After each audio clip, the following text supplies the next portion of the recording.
A gray wind swept across the courtyard of the ancient keep, as dawn struggled to break through the shroud of clouds overhead. The looming structure of Winterfell was sturdy and worn by generations of Starks, who had called it home. Its walls whispered of old secrets, the kind carried by ravens and shared in hushed tones.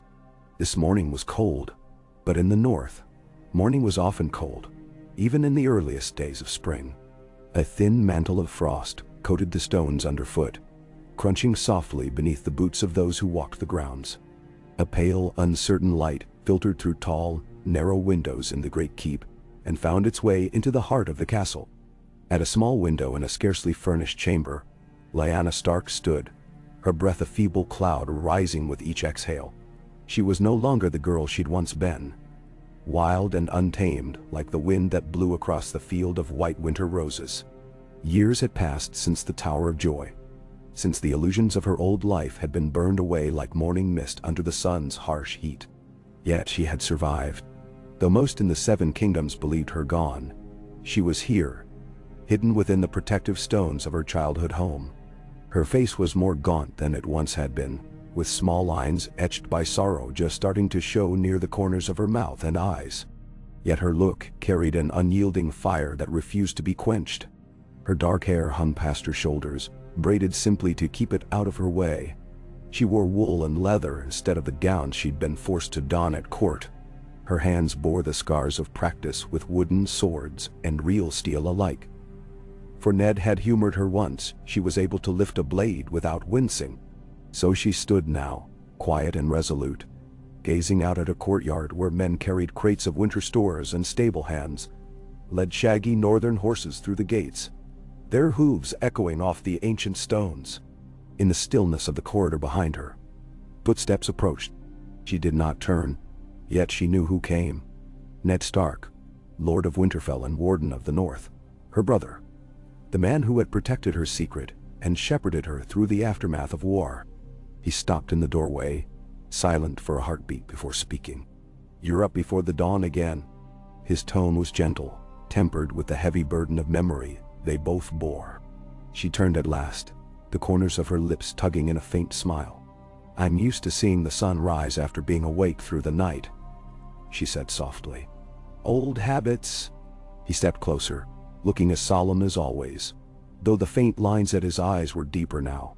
The weight of the North had carved new layers of care into him. "How are you feeling this morning?" "Well enough," she replied. She looked past him, towards a dimly lit corridor. "Where is he?" Ned's gaze followed hers. He understood whom she meant. "He's by the practice yard waiting for you, I believe. The boy is shaping up quickly." A faint glimmer of pride touched Lyanna's face, yet in her eyes lay a restless worry that never left her. "He has to," she said. "If we are to—" Ned raised a hand. "We agreed, sister. Quiet. The fewer words the better. Even here within these walls, we must be cautious." She lowered her gaze. Too many questions could be asked. Too many ears might overhear some slip of the tongue. They had spun their web of stories skillfully over the years, though it was not perfect. Many in the household accepted the tale that Jon Snow was Ned Stark's natural-born son, the product of a liaison with an unnamed woman. Their fatherly affection for him and Lyanna's presence in Winterfell, well guarded by the notion that she had taken some vow of solitude after the war, kept the arrangement from too much scrutiny. Ned reached out and placed a gentle hand on her shoulder. "Go to him," he said. "You'll not remain hidden forever, I know that. But for now, the boy needs your guidance." She nodded. The mention of Jon stirred something in her that was part fierce love and part brittle fear. When she had first cradled him, after near dying in childbirth, the world seemed to contract into the space of that tower room. Everything else, the war, the madness, the tragedies, faded, leaving only the fragile new life in her arms. He was the reason she had fought so desperately to live, the reason she had clung to each breath. Even now, she wanted nothing more than to protect him, to see him grow into the man he was destined to be. For though she kept his parentage secret, she knew exactly who he was, the son of Rhaegar Targaryen and Lyanna Stark, a child of ice and fire. And there were nights she lay awake, haunted by the suspicion that such a destiny would bring him unimaginable trials. She walked down the corridor, the old walls seeming to whisper with each step, and made her way toward the practice yard. The guards and the household staff who glimpsed her inclined their heads with quiet respect. Most called her Lady Lyanna, with the same guarded hush they used around Ned himself. None dared question her presence. Many had grown up hearing tales of the tragedy that was supposed to have befallen her, never guessing that she had outwitted death in the Tower of Joy.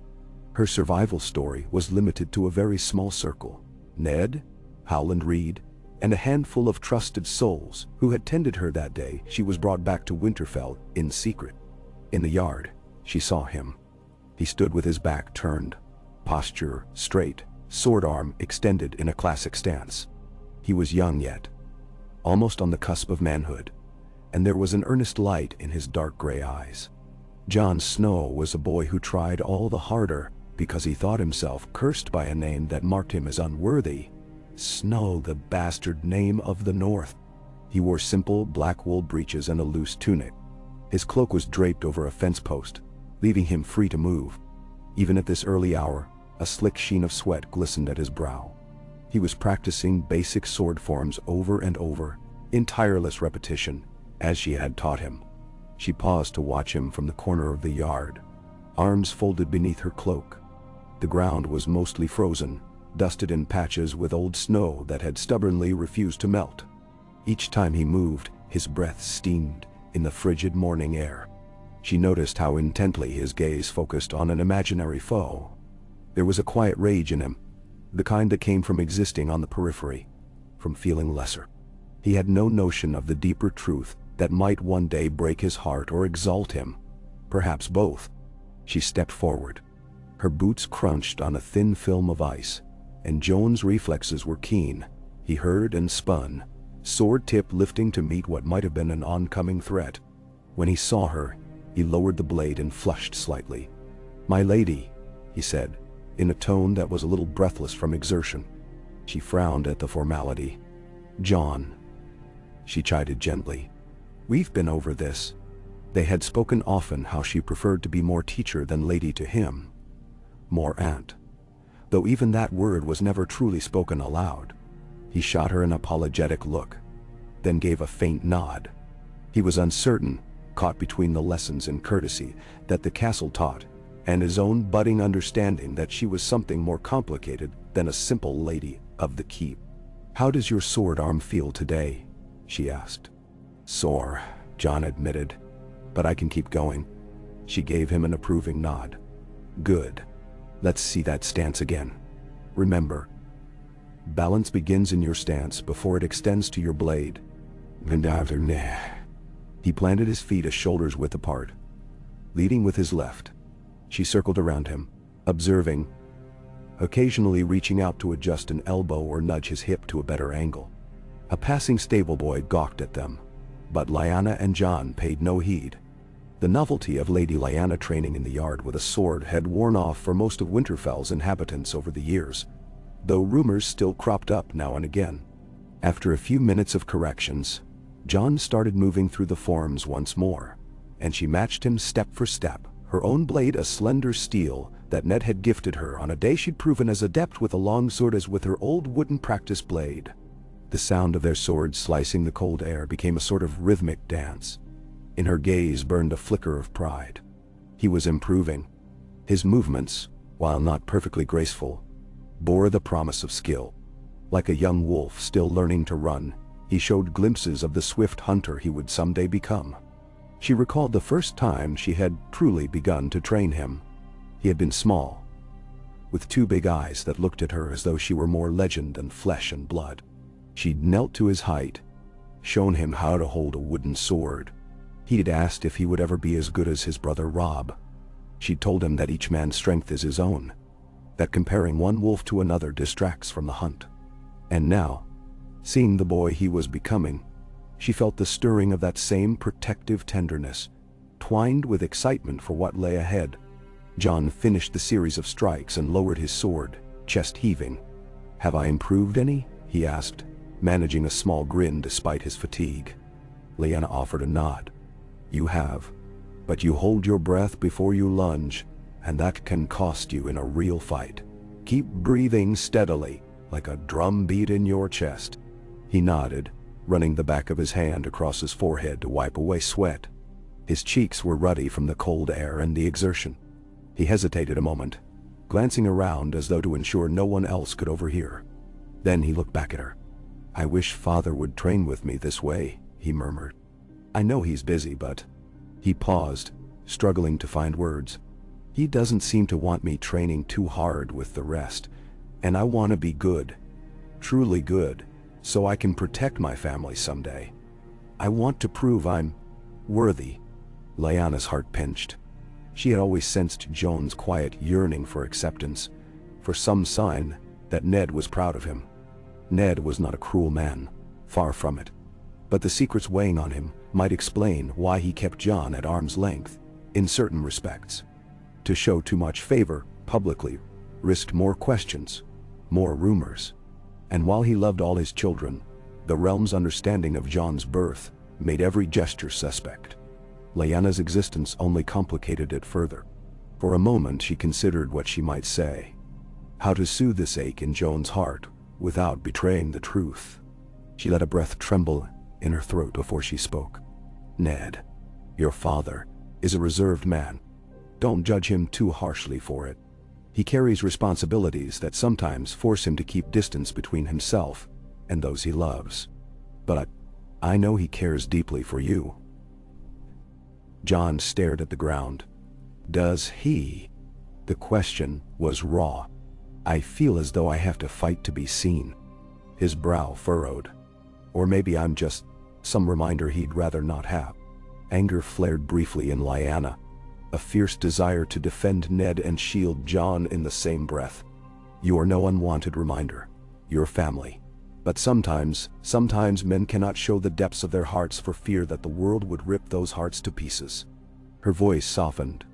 "Trust me when I say that Ned Stark loves you." He met her gaze, hopeful yet unconvinced. "I believe you," he said. But there was a wavering uncertainty there. He lowered his sword. "May we continue?" She nodded. "Yes, always."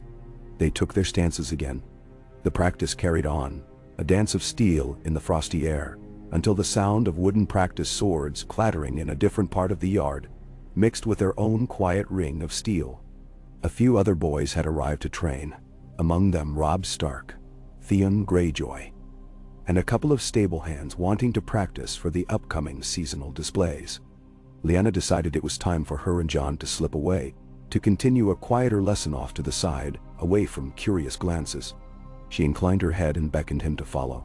He sheathed his sword, grabbed his cloak, and walked with her to a corner where old crates were stacked near the wall. The day was brightening, though the clouds still kept the sun hidden. A small swirl of wind picked up a few stray autumn leaves that had been trapped under the snow and carried them across the yard. Lyanna set her sword down on one of the crates and motioned for Jon to do the same. "You can't keep swinging the sword if you can't control your breath," she said, gesturing for him to sit. "Here, kneel for a moment. Let's work on something else." Jon lowered himself onto his knees, and she did likewise across from him. They were close enough that she could see the faint tremble in his shoulders from the sustained effort of training. "Close your eyes," she instructed him gently. "Listen to your heart, to your breath." He looked momentarily unsure, but he did as she asked. Lyanna watched the lines of tension in his face slowly soften, though his breathing remained a bit ragged. "Now," she said softly, "draw in air through your nose, steady and slow. Count in your mind. Then let it go, slowly." He exhaled, trying to follow her direction. "Why are we doing this?" he asked, keeping his eyes shut. "Because," she replied, "strength isn't just in your arms or shoulders. It's also in your control over yourself, your mind, your fear, your breath. If you let panic take hold in a fight, you'll lose. If you master yourself, you have a greater chance of survival." "Nen." He nodded, and she saw his features ease further. For several minutes, they remained like that, kneeling in the practice yard, breathing in time with one another. Lyanna felt oddly at peace, as though nothing else mattered except this quiet communion of two souls connected by fate and love. Even the chill of the morning seemed distant. Her cloak draped around her shoulders, and she could feel the warmth of her own breath circulating under the fur collar. After a time, she tapped his knee gently. Jon opened his eyes and let out a long breath. He looked calmer. "Better?" she asked. He nodded. "Yes, my heart's not pounding so hard." She rose, holding out a hand to help him up. "Good. That's something you can practice on your own, day or night. If you wake with nightmares, if you're afraid, if you're about to do something that rattles your nerves, control your breath, and you control your fear." Ben Ramsen. He stood, sheathing his wooden practice sword. His gaze swept across the yard, where Robb was now sparring with Theon, under the watchful eye of Sir Roderick Castle. The sound of the wooden blades crashing together echoed in the courtyard. "Do you think I'll ever be as good as Robb?" Jon asked again, a hint of that old comparison creeping into his voice. Lyanna placed a hand on his shoulder, squeezing gently. "You will be better than you can imagine," she replied, not directly answering. "One day you will do great things, things no one else in this castle could dream of." He looked into her eyes, confusion mingled with curiosity. "I hope so," he said quietly. He began to gather his things, as the sun was nearly at its highest point of the morning now, and the daily bustle of Winterfell was in full swing. The gates were open, the small folk drifting in to deliver goods or seek audience with the lord or his steward. Men carried lumber to repair a barn near the stables, and horses snorted as they pawed at the loose straw. A pair of dogs scampered across the muddy ground, chasing each other in circles. Just then a shrill voice called out, Jon Snow!" Both he and Lyanna turned to see Arya Stark bounding toward them, her dark hair flying about her face. She was grinning, her cheeks flushed. "Jon," she repeated, "you promised you'd help me with the bow today." Then she hesitated, noticing Lyanna. At once she dipped a short playful curtsy. "My lady," she said, though her grin betrayed her impish personality. Lyanna smiled down at the girl. Arya reminded her a bit of herself at that age, spirited and unafraid of breaking a rule or two. "Good morning, Arya," she said, returning the grin. Then she cast a glance at Jon. "You can go if you like. That's enough for now. Arya could use your help, I'm sure." Jon looked between them, and for a moment, he was just a boy again, forgetting the burdens of his name. "Thank you," he said, to which Lyanna only nodded. She watched as he and Arya trotted off to collect the child-sized bow from the armory, Arya's eager chatter echoing in the cold air. For an instant, Lyanna let herself smile freely. There was a tender ache in her chest, knowing how much she loved Jon, and how every day she guided him closer to a path that might lead him away from all of them. But for now, let him be a child a little longer. She turned to see Ned watching from the walkway near the Great Hall's entrance. He'd been observing them silently for a moment, his expression unreadable. But when their eyes met, he gave a small nod, then turned away to attend to his lordly duties. Lyanna exhaled softly, thinking of the complicated truths that underpinned their every move. The day stretched on, and Winterfell bustled with the usual chores and routines. Servants swept the halls, scullions hauled buckets of water to the kitchens, and the blacksmith's hammer rang out in rhythmic clangs from the forge. Lyanna spent some of that time away from prying eyes, walking the ramparts where the wind cut sharply across her face. She enjoyed the vantage point. From here, she could see the lay of the land for miles around. Forests of pine and spruce dusted with the remnants of snow, the King's Road snaking off in the distance. She imagined the journeys that road had witnessed over the centuries. Would it one day bear Jon south again, toward a fate no one could fully imagine? At midday, she retreated inside and found Lady Catelyn in the Solar, directing a few of the stewards about upcoming shipments. She'd been cautious around Catelyn. The Lady of Winterfell was sharp. One had to be mindful of her gaze. Yet over time, they had settled into a polite truce, each recognizing that the other had a place in Ned's heart. Catelyn was Ned's wife, mother to his children, and rightful Lady of Winterfell. Lyanna was the sister believed dead, and come back to live quietly. There were tensions, unspoken questions, but they kept a respectful distance. Today, Catelyn greeted Lyanna with a subdued smile that did not quite reach her eyes, and Lyanna returned it with equal courtesy. They spoke a few words about the household accounts. Lyanna offered to inventory some of the supply wagons, then parted ways. As twilight began to fall, Lyanna found Jon once more near the godswood. She had asked him earlier to meet her there. The towering sentinel trees and the ancient weirwood with its solemn face gave the secluded grove a timeless aura. A hush fell over the place, broken only by the soft trickle of the nearby hot springs. Jon stood by the edge of the water, looking at his reflection, perhaps lost in thought. The old gods, silent though they were, seemed to watch through the carved weirwood face. She approached, letting her footsteps rustle the leaf-strewn ground so as not to startle him. He turned, exhaling a breath that clouded in the chilly air. "My lady," he said, then corrected himself. "Lyanna." She nodded, gesturing for him to follow her deeper among the trees. They found a small clearing near the heart tree, where the ground was blanketed in red leaves from the weirwood. The thick trunk was gnarled and ancient. Its carved face stared with eyes that bled crimson sap. In the north it was said you could feel the old gods most strongly in such places. Lyanna couldn't be sure if she felt them, but she certainly felt something, the weight of centuries, the presence of memory. "Sit," she said, lowering herself onto a fallen log. Jon did likewise. His hair, dark and curly, fell into his eyes a bit, and he brushed it aside absently. She studied him quietly for a moment, remembering Rhaegar's features, how some aspect of his gentle grace lingered in this boy's face, so subtle that no one else seemed to notice. Or perhaps they didn't want to. "Jon," she said at length, her voice low, "I want to talk about what it means to be brave." He cocked his head, intrigued. "Brave? Do you mean in a fight?" She shook her head. "Not necessarily. Bravery takes many forms. The easiest form is when a man stands against a foe, sword in hand.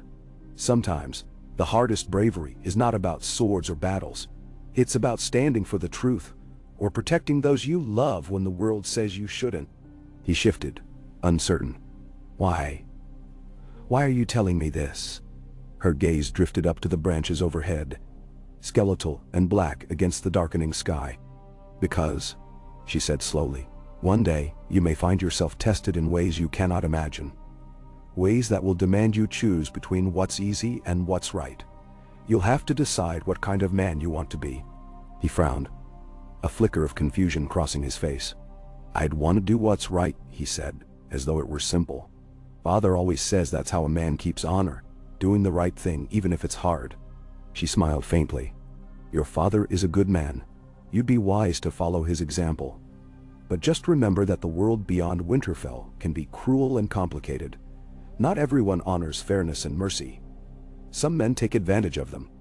Jon nodded solemnly, and for a moment they were both quiet, listening to the wind sigh through the godswood.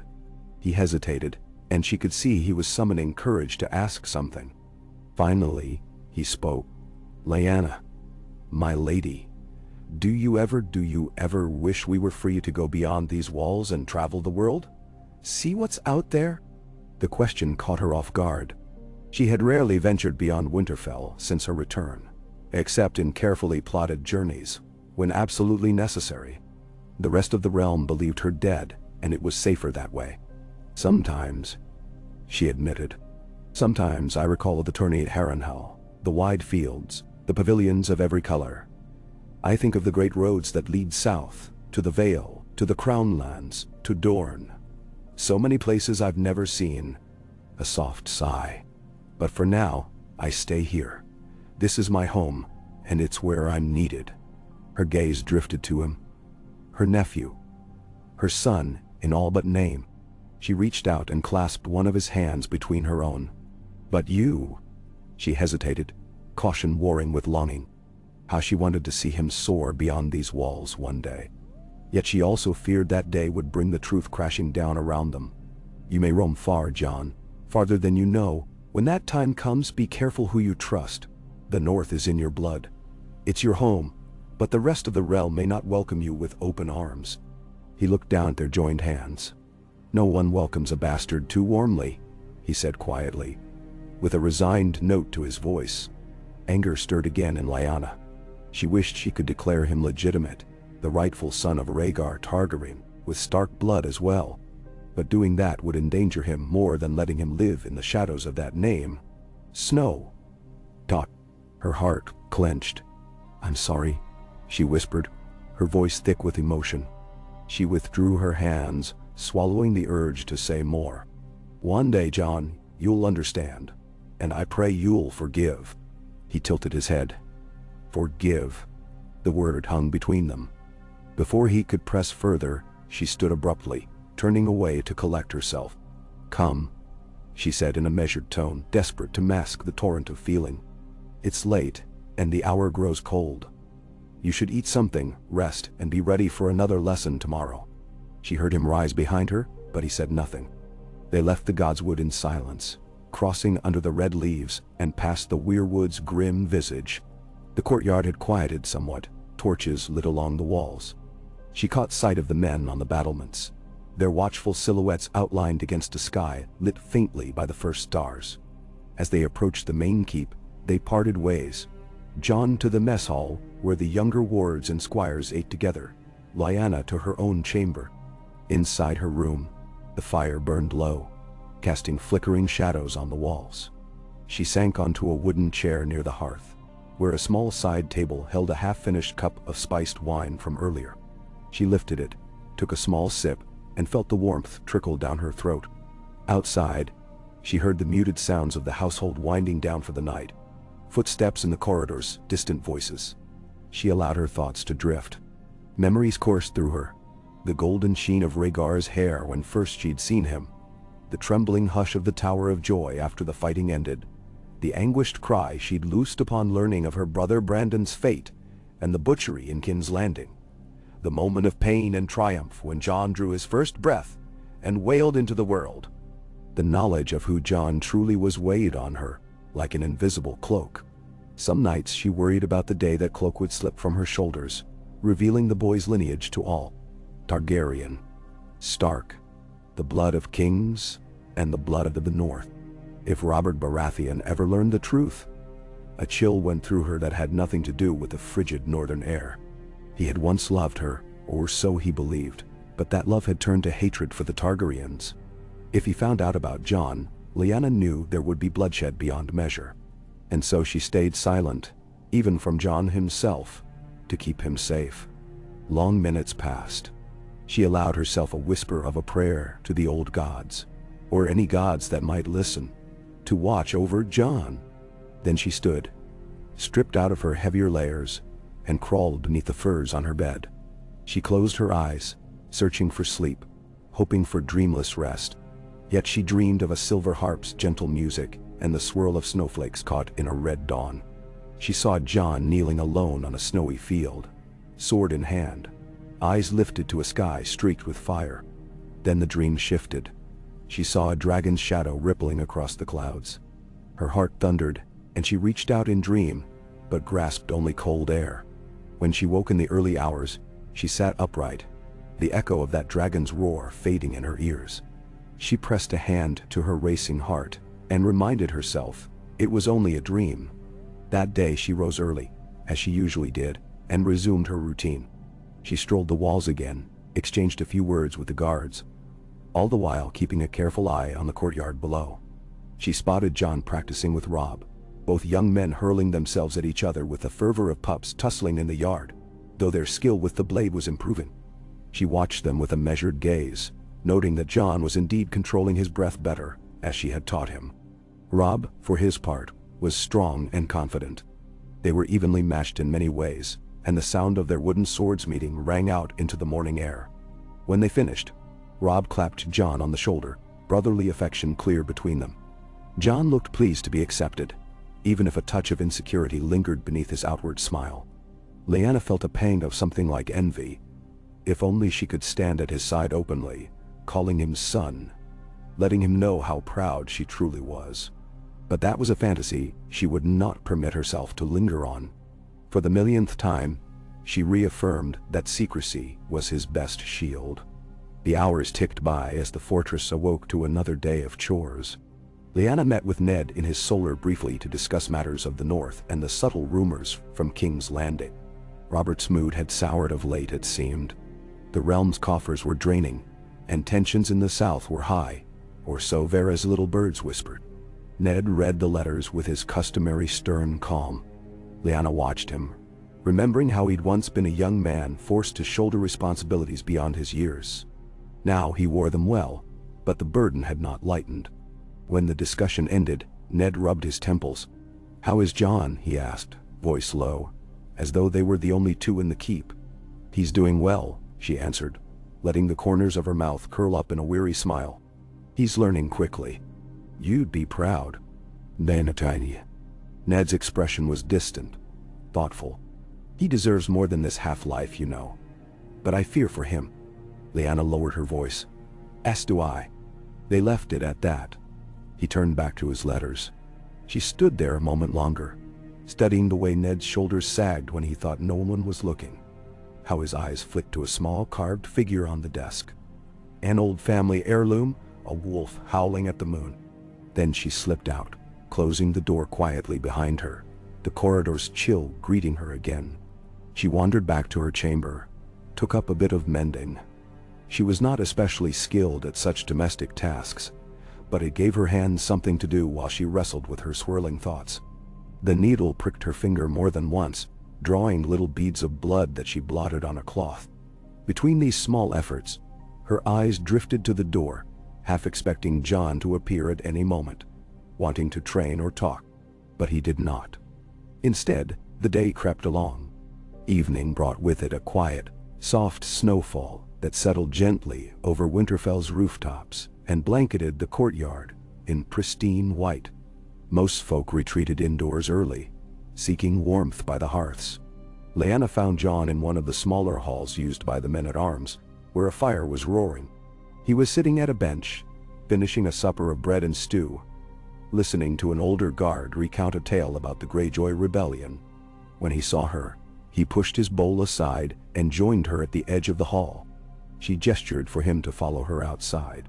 The sky was darkening, and the snow drifted in soft flakes around them.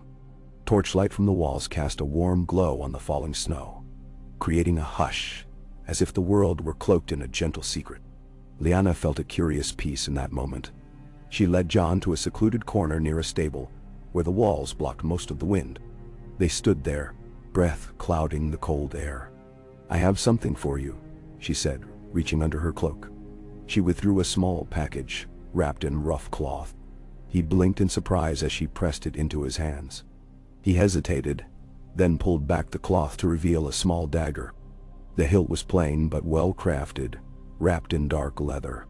The blade itself was castle-forged steel, shining even in the meager light. A faint motif of a wolf's head was etched near the base of the blade. This is for me," he asked, incredulous, lifting his gaze to her. She nodded. "Every swordsman should have a good dagger as well. This one was made quietly by Mikken, by my request.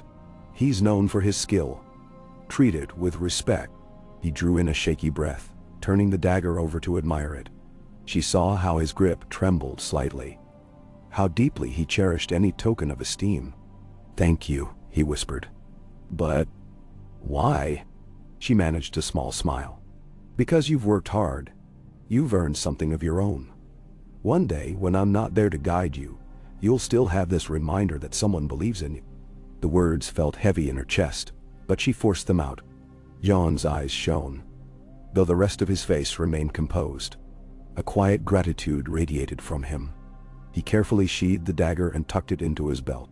"I won't let you down," he said. She placed a hand gently on the side of his head, ruffling his hair as she might have done when he was smaller. "You could never let me down, Jon Snow." Her voice was barely above a whisper. Then she stepped back, clearing her throat as her cheeks flushed in the cold air. "Now, off to bed with you. We rise early tomorrow." He nodded, offering a soft smile before stepping away and disappearing into the castle corridors.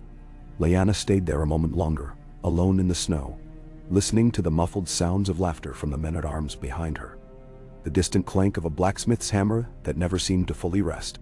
She lifted her gaze to the sky, where flakes drifted lazily. In that quiet corner, she allowed herself a moment of unguarded love for her son. For the nephew the world believed a bastard. She squeezed her eyes shut against the looming threat of tears and whispered a few words no one else would hear. It was a promise, a vow to the old gods, to Rhaegar's memory, to her own heart. She would do whatever it took to see Jon Snow, no Jon Targaryen, though he knew it not, grow into the man he was meant to be. Even if it meant staying in the shadows, forging him in quiet. Even if it meant letting him walk away one day, never knowing all she had sacrificed. That night, she did not dream of dragons, or white wolves in red snows. She slept a dreamless sleep until dawn's first light touched the towers of Winterfell. And when she woke, a fresh snow blanketed the courtyard, pure and unbroken. She rose, dressed, and readied herself for another day of quiet, patient teachings. Little lessons that built upon each other, like the layering of stones in a wall. A path that would one day lead Jon to a place beyond her imagining, guided by the training and love she gave him now. And so she braced herself, breathed in the crisp northern air, and stepped out into the courtyard where the young pup waited, blade in hand, ready to learn. Nay. Soft white flakes drifted from an iron-gray sky, falling gently across the courtyard of Winterfell in the hush before dawn. The morning air was sharp, carrying the scent of fresh snow and pine from the surrounding woodlands. Lanterns still burned along the ramparts, their warm glow sputtering in the slight breeze. In the stillness, the muffled crunch of boots on powder was one of the few sounds to break the silence. Lyanna Stark stepped out from the archway that led to the kitchens, where an early breakfast had been laid out for those rising before sunrise. She wore her dark cloak, the hood pushed back so that the cold brushed her cheeks, but she seemed to relish it. Ever since her return to Winterfell, she had been reacquainting herself with the North's particular brand of chill. It was, in a way, more comforting than the warmth of southern sun, a constant reminder that she was home. She stood for a moment, letting her eyes adjust to the gloom, until she saw the silhouette of a figure circling one of the training dummies. She recognized Jon Snow by the set of his shoulders, the faint glint of a blade at his belt. With careful steps, she approached, mindful not to startle him. Jon was so intent on his footwork that it took him a few heartbeats to realize he was no longer alone. When he caught sight of her, his expression broke into a slight smile, contained, yet undeniably pleased. "Lyanna," he greeted, his breath a fog in the cold air. He had taken to addressing her more comfortably now, though there was still a trace of hesitation each time he spoke her name. "I'm working on those steps we practiced, the pivot and strike." She nodded, circling around the straw dummy to observe his form. "Show me," she said. Her voice was gentle, but in her eyes was the same purposeful focus she wore whenever they trained together. Jon drew his wooden practice sword, checking his grip as he positioned himself. He inhaled, exhaled, and attacked. His movements were fluid, though a bit stiff in the shoulders, and the blade struck the dummy with a resonant thud. Lyanna tilted her head. "Not bad. You're tensing before the blow. Loosen your wrist, keep your shoulders relaxed." Again. He tried once more, pivoting on his back foot this time, slicing horizontally across the dummy's midsection. The straw quivered under the impact, and he took a quick step back, panting lightly. "You're improving?" Lyanna said, reaching out to briefly adjust the angle of his right elbow. "But don't overextend on the second strike. Your opponent might parry and leave you off balance." He nodded, absorbing her critique. The snow continued to fall in a curtain of white, blanketing the courtyard. Though he wore gloves, Jon flexed his fingers against the wooden hilt. She noticed the new dagger at his belt, the steel gleaming even in the sparse early light, and felt a flutter of pride. The memory of giving him that gift still warmed her chest. A soft noise from beyond the gates drew their attention. The stable hands were already up, leading a couple of sturdy Garrons out for morning tasks. Their breath rose in plumes around their muzzles, and the animals shook their thick winter coats. Somewhere along the wall, a sentry coughed, the sound echoing. Lyanna gestured for Jon to follow her to a more open space in the courtyard. A stable boy lugging a crate of horse tack paused to watch them, but she pretended not to notice. Jon kept his stance, waiting for instruction. "All right," Lyanna said. Let's have a short spar just to get your blood flowing. No need for the steel. The wooden swords will do. Jon dipped his head in agreement. They faced each other, each raising their practice blade. Though neither said anything, the intensity in Jon's eyes hinted at his readiness. This was more than training to him. It was a path toward a worthiness he felt compelled to prove. Lyanna too saw in these sessions not just an exercise in skill, but a forging of the man he would become. She hardened her resolve and swung first. He parried, the echo of wood on wood ringing out. His block was solid, but she pressed in with a series of quick strikes. High, low, faint thrust. He danced back, breathing steadily, managing to deflect or dodge each blow. She noticed him trying to circle around her offhand side, a tactic she had taught him to exploit an opponent's weaker angle. She was secretly pleased at his initiative, but she didn't let him see it. Instead, she countered with a pivot of her own, narrowly slipping past his next thrust and whacking him lightly on the thigh with the broadside of her sword. He stumbled, wincing at the sting. "Ouch," he muttered under his breath, though his eyes shone with a sheepish grin. "I'll remember that." "Good," she replied, stepping back and raising her blade again. "We'll go slower this time." In the pale light of dawn, as small flecks of snow continued to drift down, they sparred for a few minutes more. Lyanna was careful to gauge how quickly Jon tired. Though he'd grown stronger, she was mindful that he was still young, and pushing him too hard risked injury. When she saw his breathing grow ragged, she called the session to a halt. "That's enough." "Good work," she said, lowering her sword. Already, she could feel the beginnings of a chill creeping into her limbs despite the exertion. Jon was bent slightly, hands on his knees, trying to catch his breath. He straightened, nodding his thanks. "You're fast," he said, a note of admiration in his voice. "I almost forget you're... well..." He hesitated. He couldn't exactly say, "Lady of Winterfell," because that wasn't quite right. Nor could he say, "my aunt," because that was more complicated than anyone knew. But the point stood. He marveled at her prowess. A smile ghosted across her lips, and she sheathed her wooden blade at her belt. "Speed and timing can mean more than raw strength," she said, quoting a principle she had hammered into him. She glanced around. The castle was coming alive now. More voices rose as the men-at-arms changed shift, and inside the main hall, she could hear the clatter of pots and pans. "Ned will want to speak with me soon, and you have duties too. Don't forget your chores." He grimaced good-naturedly. "I won't. Maester Luvin wanted me to help with copying some records." He made a face that suggested scrubbing pots might have been more appealing than meticulous scribing in a drafty tower. Lyanna stifled a small laugh. "Go on then." She gave him a light push. Before he departed, she added quietly, "If there's time this evening, we'll work on the dagger. Close combat." His expression brightened. "I'd like that," he said. Then, with a quick nod, he turned and made for the keep, the wooden sword still in hand, likely on his way to return it to the armory. Lyanna watched him go, feeling the persistent tug of longing that always appeared whenever he walked away. If only she could walk openly beside him, praising him without restraint, letting him know the depths of her pride and love. But that was a dream for another life. She shook off the wistful thought and headed in the opposite direction, circling past the great hall and making her way toward the high bridge that spanned the courtyard to the Lord's Tower. She took the steps two at a time, finding a solitary path, and soon found herself at Ned's solar. A guard stood at the door, but upon seeing her, he merely nodded and stepped aside. Inside, the solar was lit with several candles and warmed by a brazier. Ned sat at a table strewn with parchment, a half-eaten piece of bread by his elbow. He looked up when she entered, his gray eyes tired yet steady. "Lyanna," he greeted, pushing aside a scroll. He gestured for her to take a seat. She did, crossing one leg over the other beneath her cloak. A small swirl of cold air followed her in before the door was closed again. "Ned," she replied.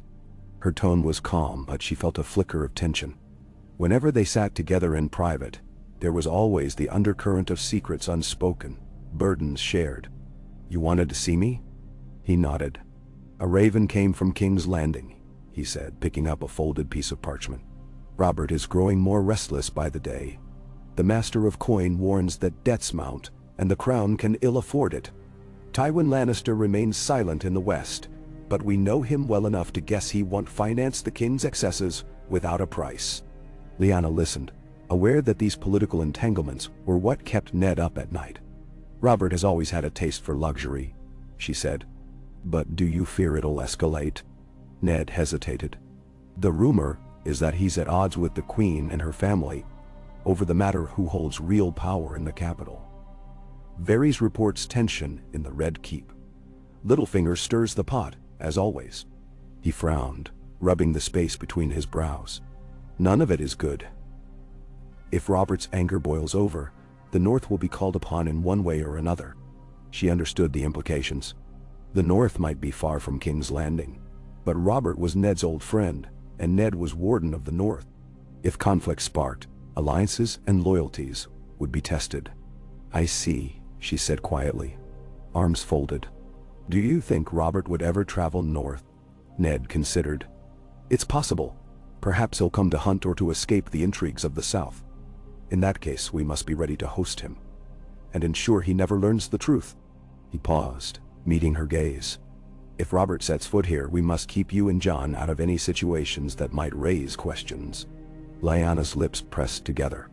The idea of Robert Baratheon crossing Winterfell's threshold unsettled her. Though he had been betrothed to her once, that was a lifetime ago. He believed her dead, and the mere thought of confronting him with Jon hidden under his nose made her stomach clench. She exhaled. We will do what we must, she said softly, shifting her gaze to the swirling script on the Raven's letter. Do you want me to stay completely out of sight if he arrives? Ned gave a small shake of his head. Not necessarily. The realm believes you're alive, but reclusive, withdrawn after your ordeal. And he wouldn't dare dishonor the Starks by pressing you with uncomfortable questions. Still, it's best you keep to the background. Let him see only that you survived in body but remain quiet, unthreatening. He glanced away, guilt flickering in his expression. I'm sorry, sister. Her voice was gentle but firm. Don't be. I made this choice. We're doing what's necessary to protect Jon. She let her words settle in the space, heavy with unspoken truths. Then she shifted the subject. Have you decided anything about sending the boys away for fostering? Robb is nearly a man grown, and so is Jon, if we're being honest. Ned sighed. I have thought about it.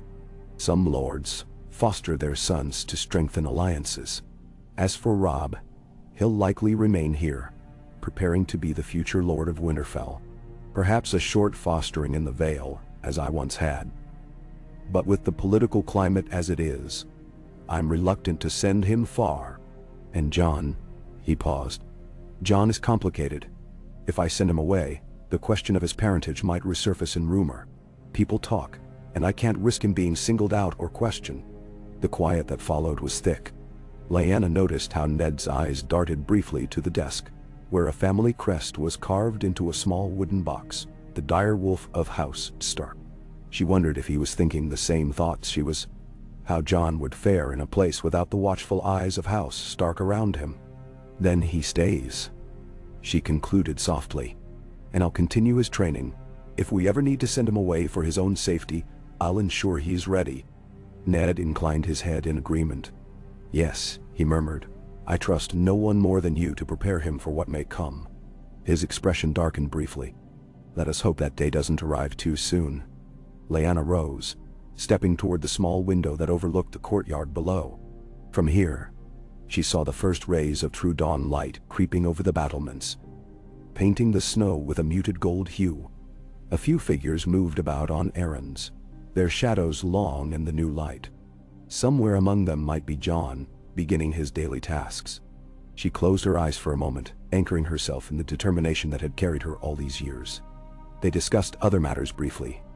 Plans to increase the winter stores, the readiness of the watchtowers along the northern roads. Before Lyanna excused herself, Ned offered a weary smile, placing a hand on her shoulder as she turned to go. She gave his hand a gentle squeeze, then left the solar. Her footsteps echoed in the narrow stairwell as she descended, the voices of passing servants drifting past her like a soft tide. That day's routine unfolded much like others in Winterfell. She visited the kitchens to ensure the household supplies were in order, though her presence was more courtesy than necessity. Head cook Brizelda was fully capable, but she liked seeing Lyanna's face, offering her a taste of fresh baked bread that filled the warm kitchen with a comforting aroma. Lyanna thanked her, nibbling on the crust before heading on her way. She passed Sansa in the corridor, the young girl holding a small box of threads and needles, accompanied by Septa Mordain. Sansa curtsied politely. "Good day, Lady Lyanna," she said, a sweet lilt in her voice, though there was always a hint of curiosity when she looked upon her father's sister, the one rumored to have once been as wild as Arya. Lyanna returned the greeting with a soft smile, feeling a pang at how graceful and composed the girl was, so different from Arya, yet lovely in her own right. Eventually, Lyanna made her way to the library tower, where she sometimes helped Maester Luwin with small tasks. The library smelled of old parchment and dust, the shelves crammed with ancient tomes and scrolls. It was a quiet refuge within the castle, a place to think. She found Luwin hunched over a table, adjusting the alignment of an astrolabe that had gone askew. He glanced up when she entered, blinking in mild surprise. "Lady Lyanna," he said. "Come to see if I need any assistance with the records." She offered a brief incline of her head. "If there's anything that needs sorting or copying." "As a matter of fact, I have just the thing." He beckoned her over to a smaller table, where several scrolls lay unrolled. They detailed land grants, tax records, and the genealogies of smaller northern houses. "If you could cross-reference these with the older volumes, we might ensure we haven't duplicated any entries." Lyanna agreed and settled into the work, the hush of the library a welcome companion to her own guarded thoughts. She scanned the lines of curling script, occasionally pausing to re-ink the quill. Her mind wandered at times, thinking of Jon, of the day's training, of Robert's potential arrival, yet the simple, methodical nature of copying records grounded her. She was immersed in the words detailing House Manderley's lands near White Harbor, when the sound of footsteps made her glance up. Jon entered hesitantly, a sheaf of parchment under one arm. His cheeks were flushed, possibly from climbing the library tower's many steps. He paused at the threshold, scanning for Maester Luwin, who was busy cataloging a shelf near the back. When Jon's eyes landed on Lyanna, he gave a polite nod. She smiled in return, a flicker of warmth in her gaze. He approached quietly, placing his pile of parchment on a vacant table. Lyanna didn't speak, but she could sense his mood was subdued, that certain pensiveness that clung to him. She watched as he organized the sheets, reaching for a pot of ink. He did everything with a careful precision that betrayed his desire to be perfect, or at least to avoid mistakes. She saw the small lines of concentration in his brow. From across the table, she caught his eye and smiled softly, as if to say, "Courage." He returned the barest hint of a smile before focusing on the script again. They worked in companionable silence, the only sounds the scratching of quills and the rustle of parchment. Occasionally, Maester Luwin bustled by, checking on them, or mumbling about some misfiled document. The hours slipped by. Lyanna found a certain comfort in this hush, broken only by the distant ring of steel from the courtyard, or the muffled thump of boots on the tower stairs. She was reminded of times long ago, before the war, when she would sit under a tree with a book while her brothers practiced the sword.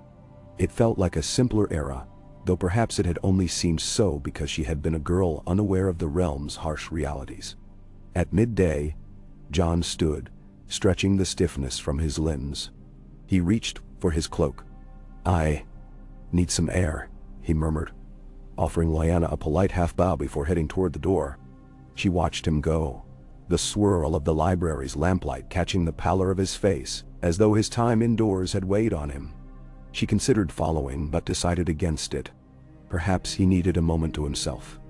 She resumed her copying for another half-hour, until Maester Luwin dismissed her with thanks. Stepping out into the corridor, she realized her stomach was rumbling. The midday meal was likely being laid out in the great hall. She made her way there, passing a few guards who politely bowed their heads. In the hall, the tables were set with trenchers of bread, stews of venison and root vegetables, baskets of fresh rolls. Members of the Stark household, Guards and stewards mingled in their usual arrangements. Lady Catelyn was seated at the main table beside Ned, quietly discussing some matter. When Lyanna entered, Catelyn's gaze flicked to her. The tension that existed between them never fully vanished, yet it was not hostility. It was more the tight caution of two women living parallel lives, with their own corners of Ned Stark's heart. Lyanna offered her a small nod, which Catelyn returned. Then she took a seat farther down, next to Robb and Arya. Arya perked up. "Lady Lyanna," she said in a hush, leaning forward. She seemed excited about something. "Jon was helping me with my archery earlier, but then he had to go do boring chores with Maester Luwin." She made a face, causing Robb to chuckle. Lyanna smiled. "You'll get more practice with him soon, I'm sure," she assured Arya. She noticed that Sansa was sitting a few seats away, primly eating her meal, not quite rolling her eyes at Arya's chatter, but clearly not enthralled. Lyanna took her spoon and began to eat the stew. It was hot and hearty, laced with bits of onion and thyme. She savored it, letting the flavors chase away the lingering chill in her bones. Robb, still sporting a slight flush in his cheeks, spoke up between bites of bread. "I saw you sparring with Jon this morning. He moves faster than he used to." Lyanna arched a brow. "He does," she said. "You've been training too. It shows." He nodded. "We spar together often. He's a good partner. Driven, I'd say. It's like he wants to prove something every time." Arya snorted. "He's good though. He never says I'm too little to learn. Not like some people." She shot Robb a mock glare, to which he held up his hands in a gesture of peace. Lyanna observed this sibling dynamic. She wondered what it would be like for Jon if he understood that he was not merely a half-brother to these children, but a cousin, with a heritage that set him apart beyond the label of bastard. Would it wound him to know the truth, or strengthen him? She set aside the thought, focusing on her stew. Ned cleared his throat from the head of the table, calling the attention of those gathered. "We'll have the main gate cleared of snow this afternoon," he announced, "so we can receive the supply wagons from the south. Also, I've received word that Lord Mormont will be sending a pair of men to collect certain materials for Castle Black. We must be prepared to accommodate them." A rumble of general agreement passed among the gathered folk. Lyanna listened, glancing around to see if Jon had returned for the meal, but he was nowhere in sight. Probably, he was in one of his quiet moods, taking his midday bread alone, or maybe with Theon or a few guards. She kept an ear on the talk around her, though her mind wandered, drifting in that space of planning and worry. Was it foolish to keep him in the shadows for so long? Would the day come when they regretted not telling him the truth? After the meal, the hall cleared out. Lyanna excused herself and went in search of Jon, eventually finding him outside the stables, stroking the muzzle of a dappled gray mare. The horse nudged him, seeking an apple or a treat, and he chuckled softly, patting its neck. He glanced over as Lyanna approached. "Not hungry?" she asked. He shrugged. "I had some bread in the kitchens. Wasn't in the mood to sit in the hall." "Nee." She recognized that tone, that quiet edge that meant he felt out of place again. She leaned against the stable door, watching him with the horse. "What troubles you?" His brow knit, but he didn't look at her directly. "It's nothing, really," he said. "Just... I know I don't belong in the middle of them, with Robb and the others. It's not that they aren't welcoming, it's just me. I feel... separate." Her heart clenched. She stepped closer, resting a hand on his shoulder. The stable yard was mostly empty but for a single stable hand pitching hay in a far corner, out of earshot. The snow had eased, leaving piles of it around the yard. "You belong here as much as any of them," she said softly, though she knew it didn't solve the ache in him. He gave a small, humorless laugh.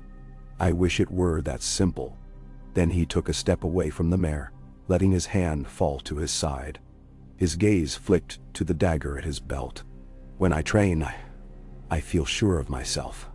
Like I have a purpose. But when the swords are put away, all I see are the differences." She understood. More than he realized, she understood. "Sometimes our differences make us stronger," she said quietly. "They force us to grow in ways others might not." He looked at her then, really looked. as though searching her face for some deeper meaning. She carefully guarded her expression. "I suppose," he said, and there was a strange note in his voice. "Why do I feel like you know more about that than you let on?" The air between them stilled. She managed a gentle smile. "Because we all have burdens we don't speak of." He nodded, accepting the partial truth, then cleared his throat. "Will we still train with the dagger tonight?" She nodded. "After supper, in the smaller yard behind the kennels. It'll be quiet there." He agreed, and for a moment, the tension in him eased. He rubbed his hands together, blowing on them to chase away the cold. Then, looking once more at the gray mare, he gave her a final pat and turned to go. Lyanna watched him, her heart heavy with the knowledge of how close he was to unraveling the truth. If only he knew where to look. The rest of the afternoon passed in the slow rhythms of castle life. Lyanna busied herself helping the steward check inventories of grain and salted meats, ensuring that Winterfell would be well provisioned for the next stretch of cold weather. She oversaw some of the wagons that arrived from the south, carrying nails, cloth, and other goods not easily sourced in the north. She nodded greetings to the drivers who seemed more than a little in awe of the quiet lady who bore the Stark name and rumored tragic history. She kept her words few, her gaze keen. By dusk, the sky had cleared, revealing a swath of stars twinkling in the frigid heavens. Torches were lit along the walls, and the courtyard glowed with their soft light.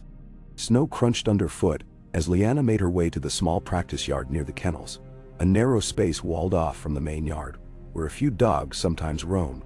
She found Jon already there, wearing a light leather jerkin, an oilcloth wrapped around his shoulders to ward off the cold. He glanced up, and she noticed the subtle relief in his eyes that she had come as promised. She drew her own cloak tighter. "Let's get to it," she said simply, gesturing for him to unsheath his dagger.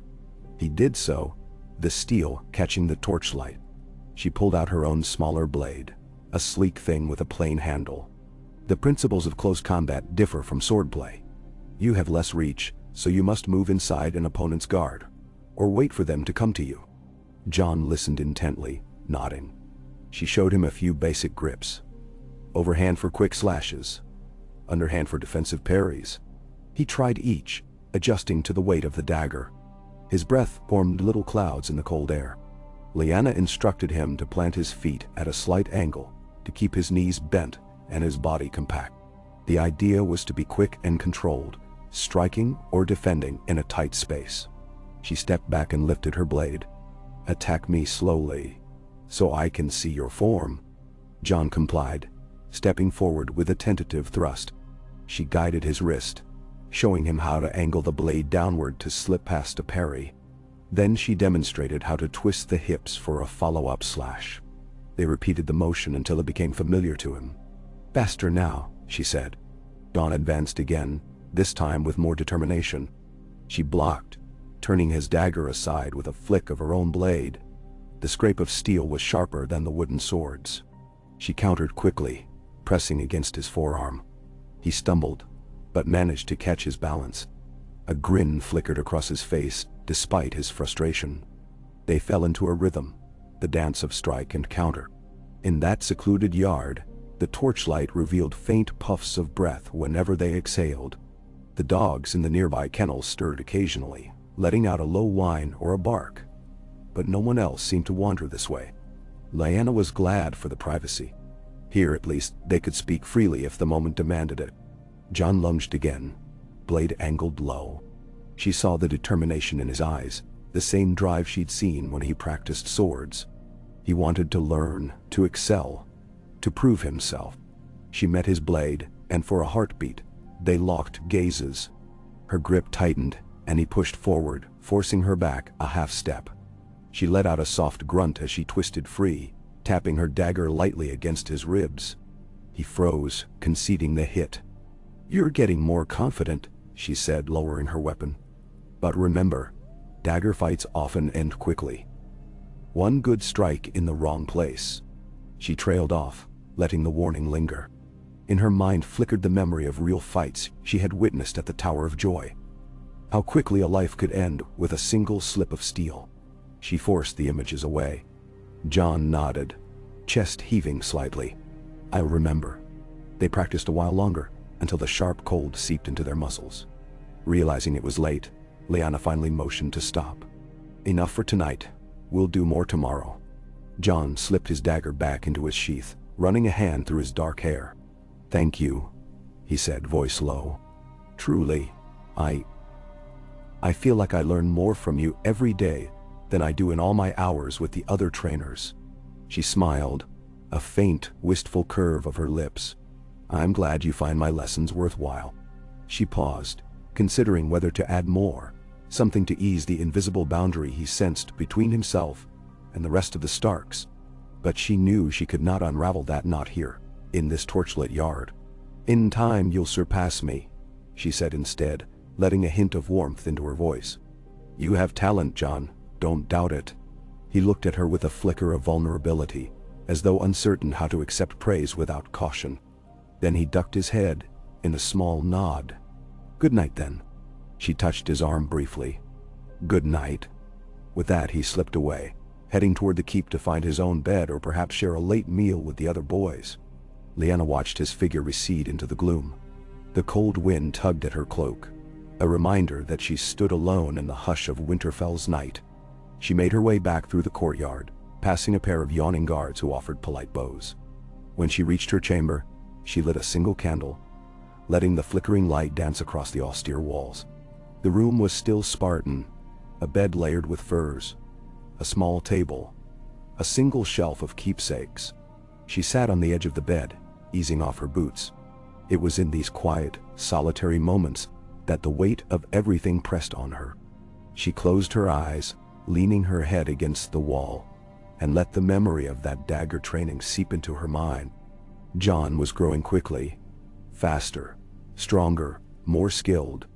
Would he be ready for whatever storms the future held? She had to believe that her guidance was not in vain. She had to believe that her choice to remain hidden, to let the realm think her a ghost or a reclusive survivor, was worth it for his sake. As she crawled under the furs, he wondered if she'd dream of dragons again. Some nights, she saw Rhaegar's face, heard his soft music. Other nights, it was the stark howl of a direwolf echoing in the darkness.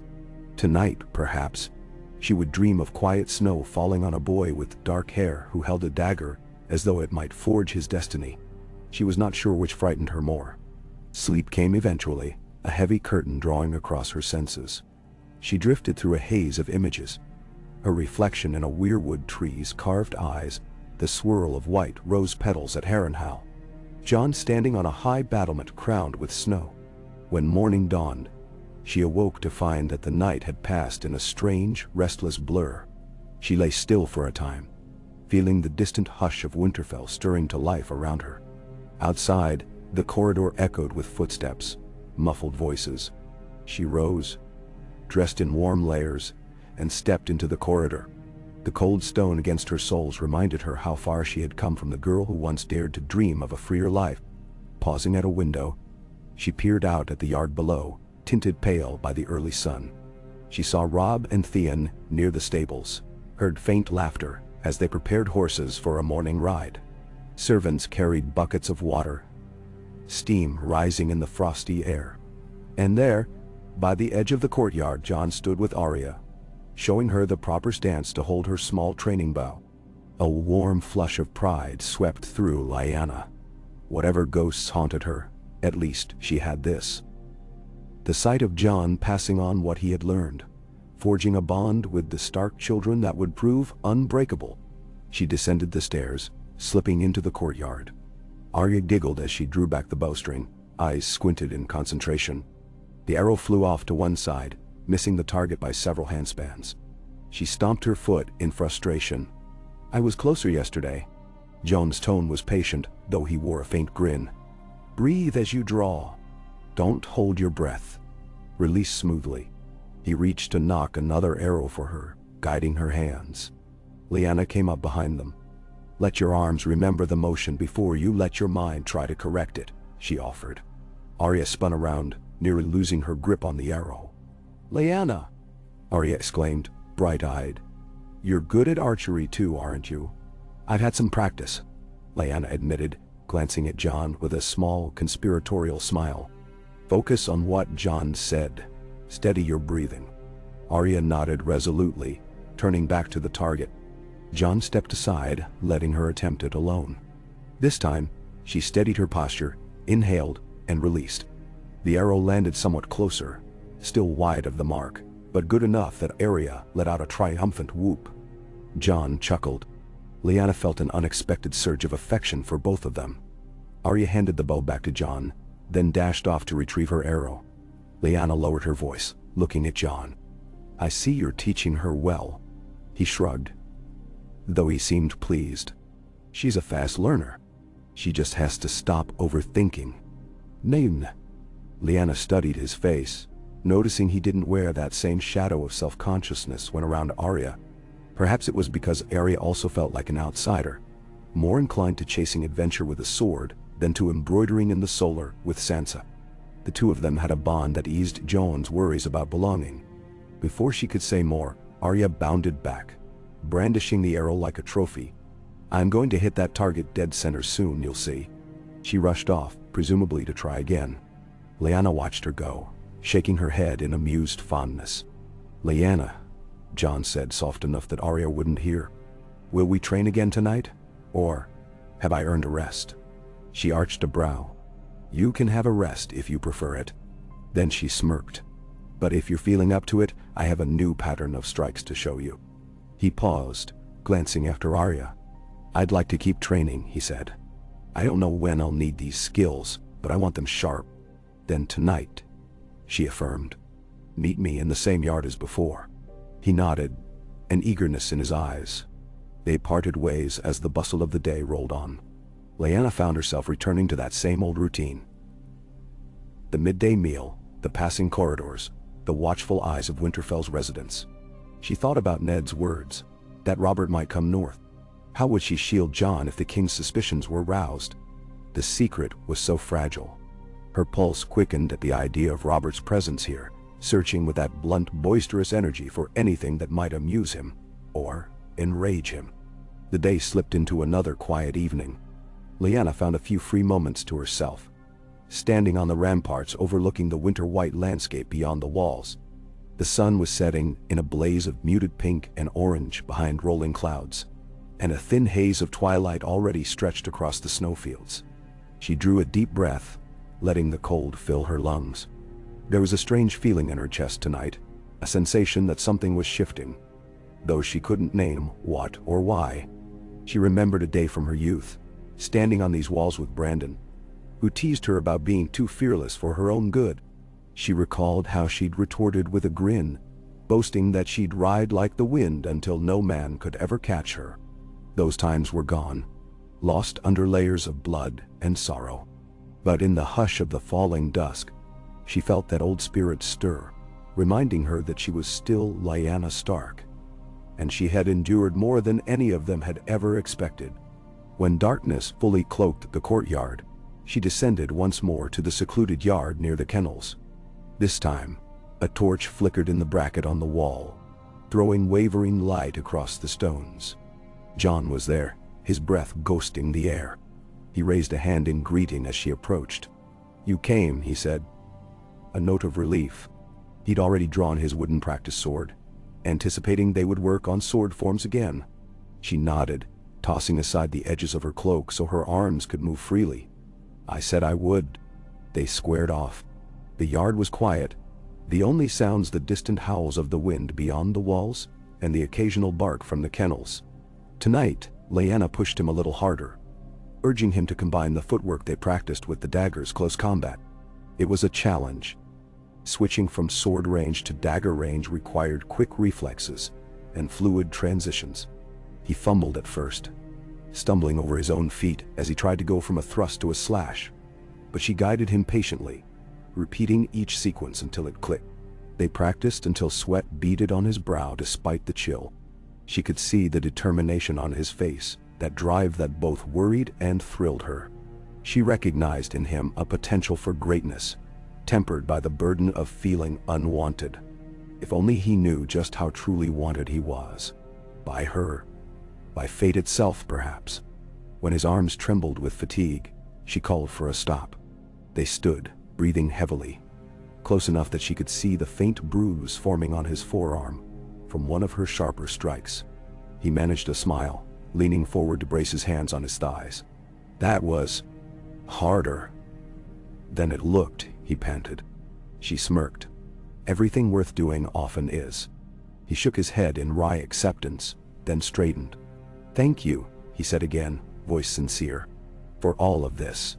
She studied him, feeling a powerful surge of maternal pride mingle with sorrow. How she wanted to tell him he was not alone, that he was meant for more than a bastard's lot. But the words stayed lodged in her throat. Instead, she reached out and gently brushed a strand of hair from his brow. He blinked, a little startled by the gesture, but did not pull away.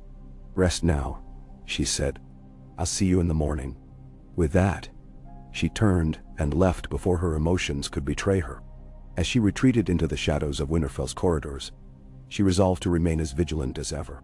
Danger might one day come for Jon in the form of truths laid bare, or a king's suspicion. Until that day, she would sharpen him like a sword of Valyrian steel.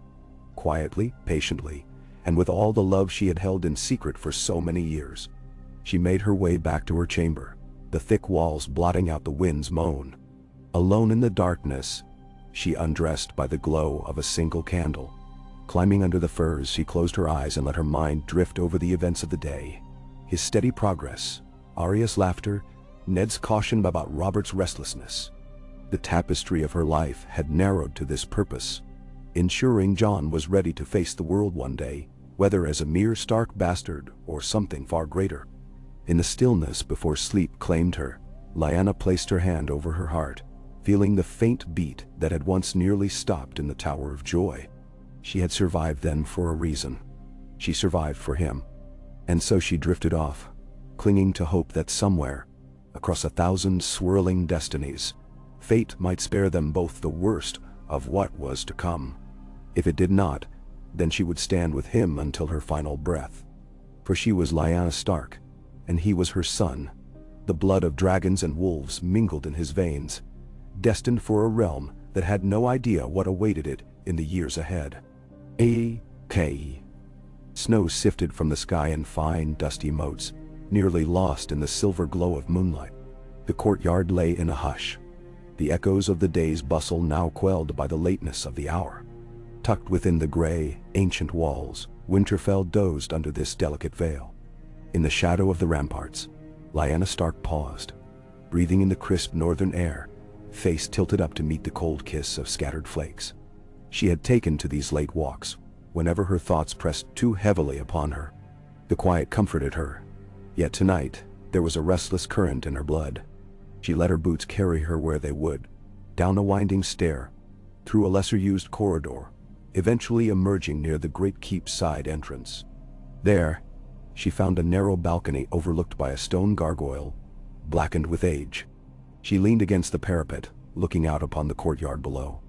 The night torches revealed a handful of guards making their rounds, their silhouettes drifting across the snowy ground. Their muffled voices rose now and again, echoing faintly.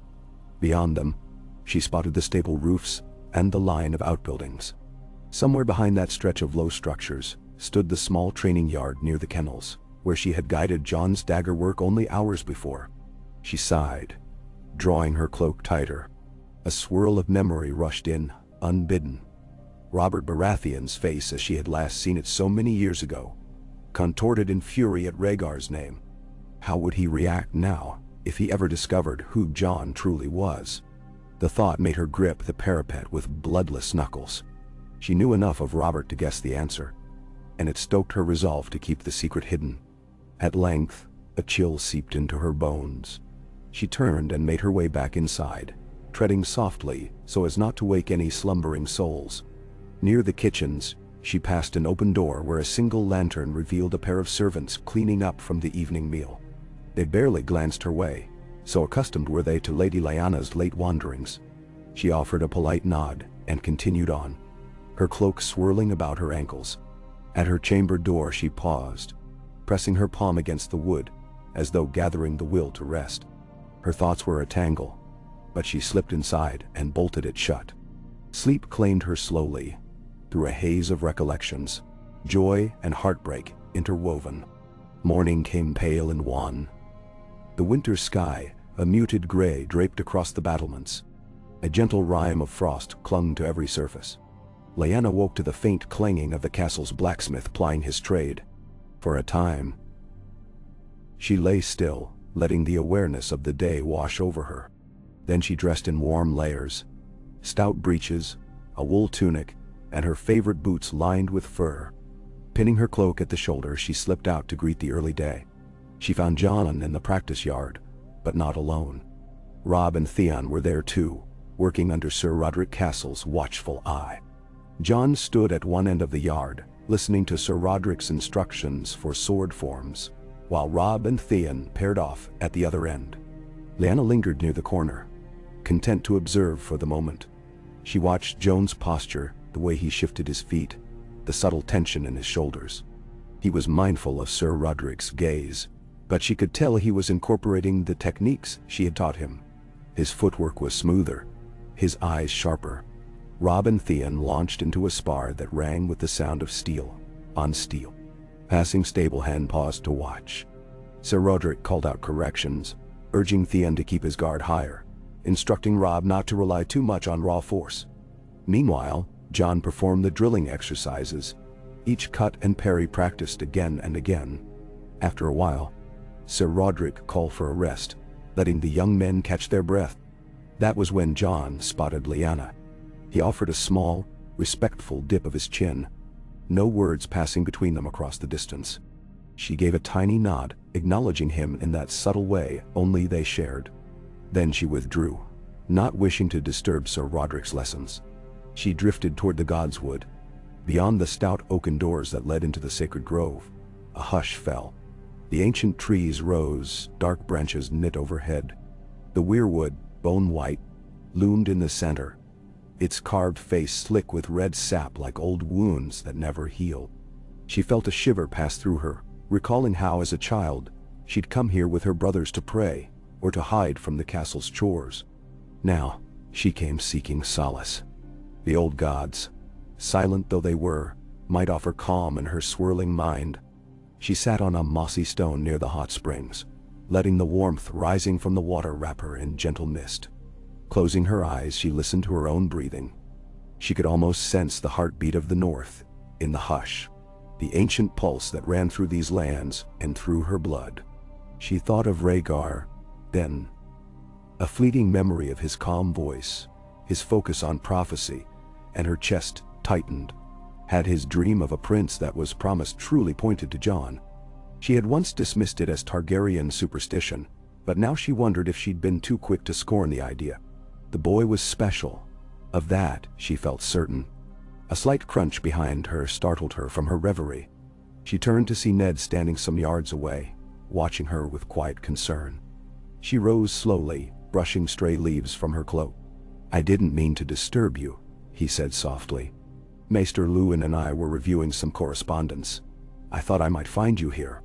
"It's no disturbance," she replied, her voice low, as though unwilling to break the grove's tranquility.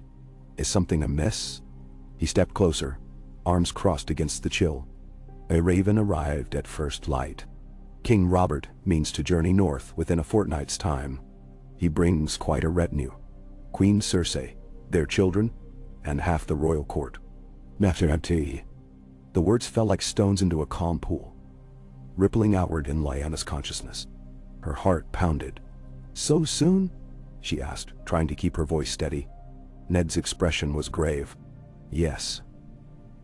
He writes that he wishes to escape the intrigues of King's Landing for a time and enjoy the hospitality of Winterfell. With him will come many lords, knights, and courtiers. This is no small visit, sister. We must be prepared." Lyanna swallowed hard. Already, her mind spun with the implications. Hosting the king meant feasts and jousts, bustling corridors filled with southern courtiers. It also meant Robert, face to face with the woman he had once vowed to wed.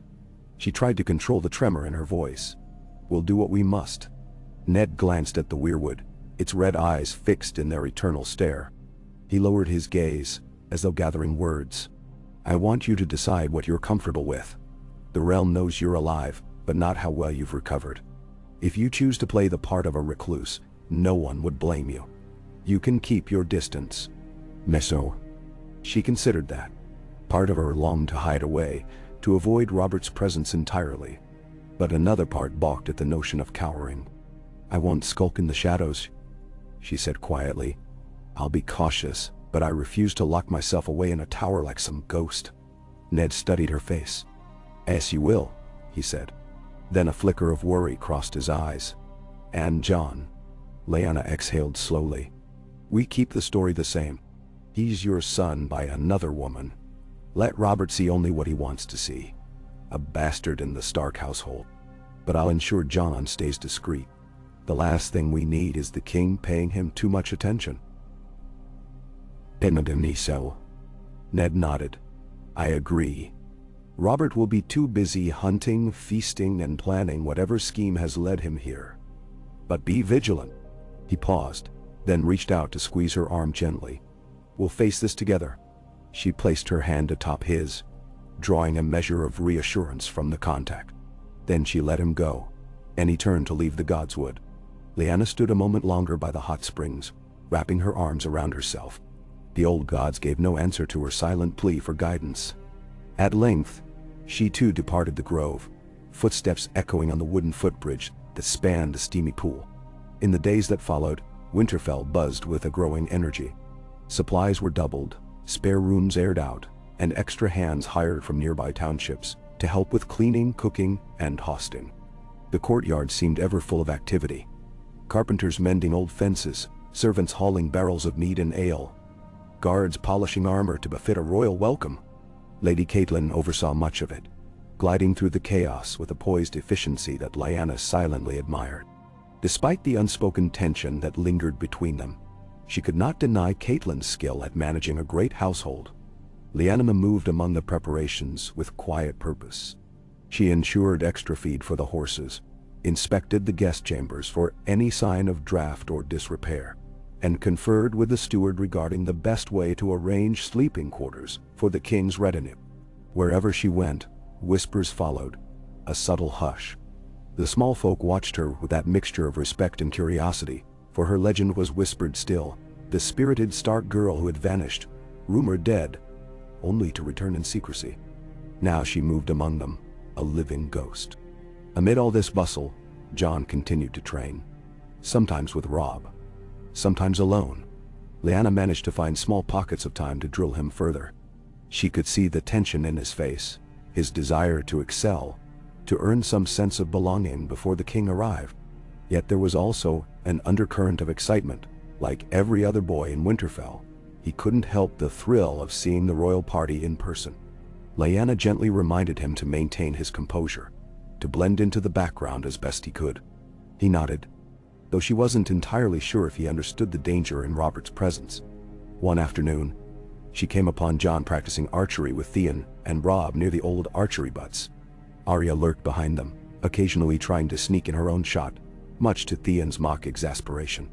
Lyanna stood at a distance, arms folded, watching as Jon drew his bow, aimed, and loosed an arrow that thudded almost dead center in the target. A proud grin flickered across his face, but he quickly schooled it away. Robb gave him a congratulatory clap on the shoulder. "Well done," he said. He notched his own arrow and fired, landing a shot only a hair shy of Jon's. Theon smirked, stepping up to take his turn, but his arrow veered left, missing the center by a considerable margin. Arya giggled, and Theon rolled his eyes in mock offense. Lyanna smiled to herself. In such moments, Jon seemed at ease, part of the group, free from the shadow of his parentage. Then Theon caught sight of her and inclined his head with a quick greeting. Robb turned, gave a short wave, and Jon simply nodded. She gestured for him to come over, and he left Robb and Theon to their banter. She guided him away from the archery butts, strolling along the courtyard's edge. "You're improving," she remarked, glancing over at him. "Sir Roderick will run out of lessons to teach you soon."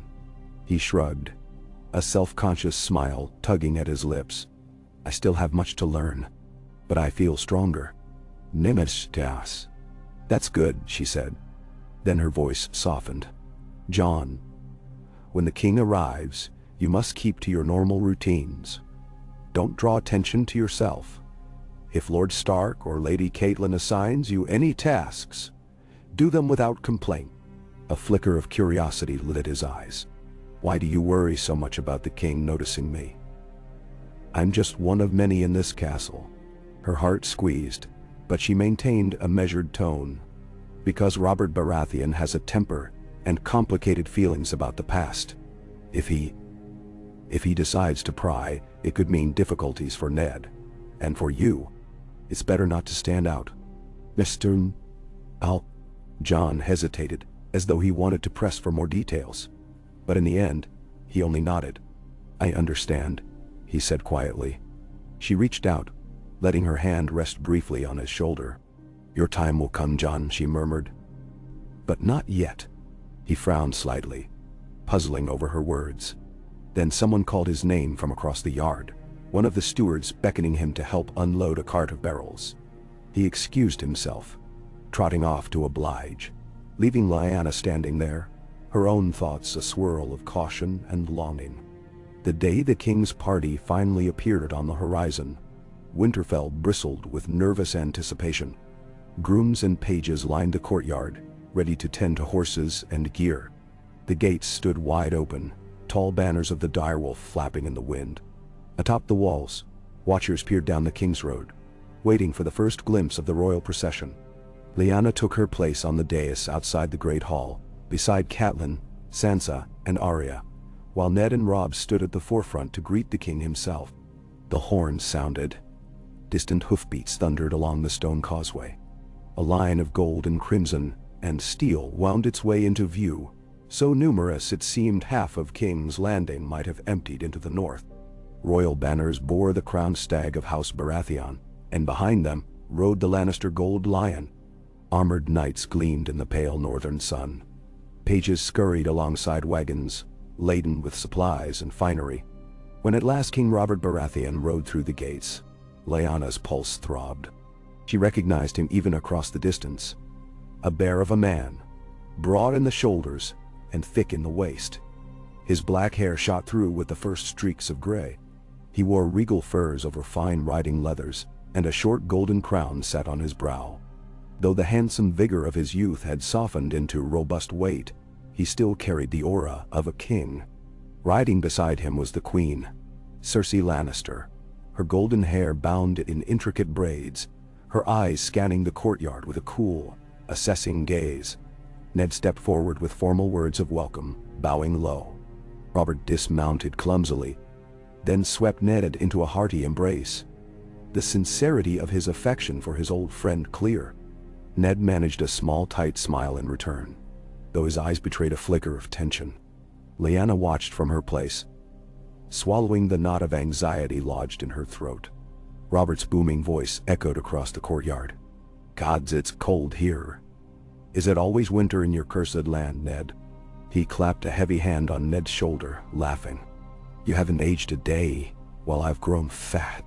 It's the good southern food, I tell you." "Nah." Ned managed a polite chuckle, murmuring something about the North's hearty appetites. The king cast a cursory glance about, taking in the assembled Starks and retainers. Catelyn curtsied, offering gracious words of welcome. Robert greeted her kindly enough, though a certain dismissive impatience edged his tone. Then his gaze traveled to the dais where Lyanna stood with the girls. He stiffened, just for a heartbeat, but enough that Lyanna saw it.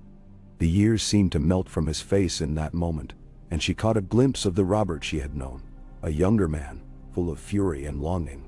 He covered the reaction quickly. "Lyanna Stark," he said, and his voice seemed to hold the ghost of old shock.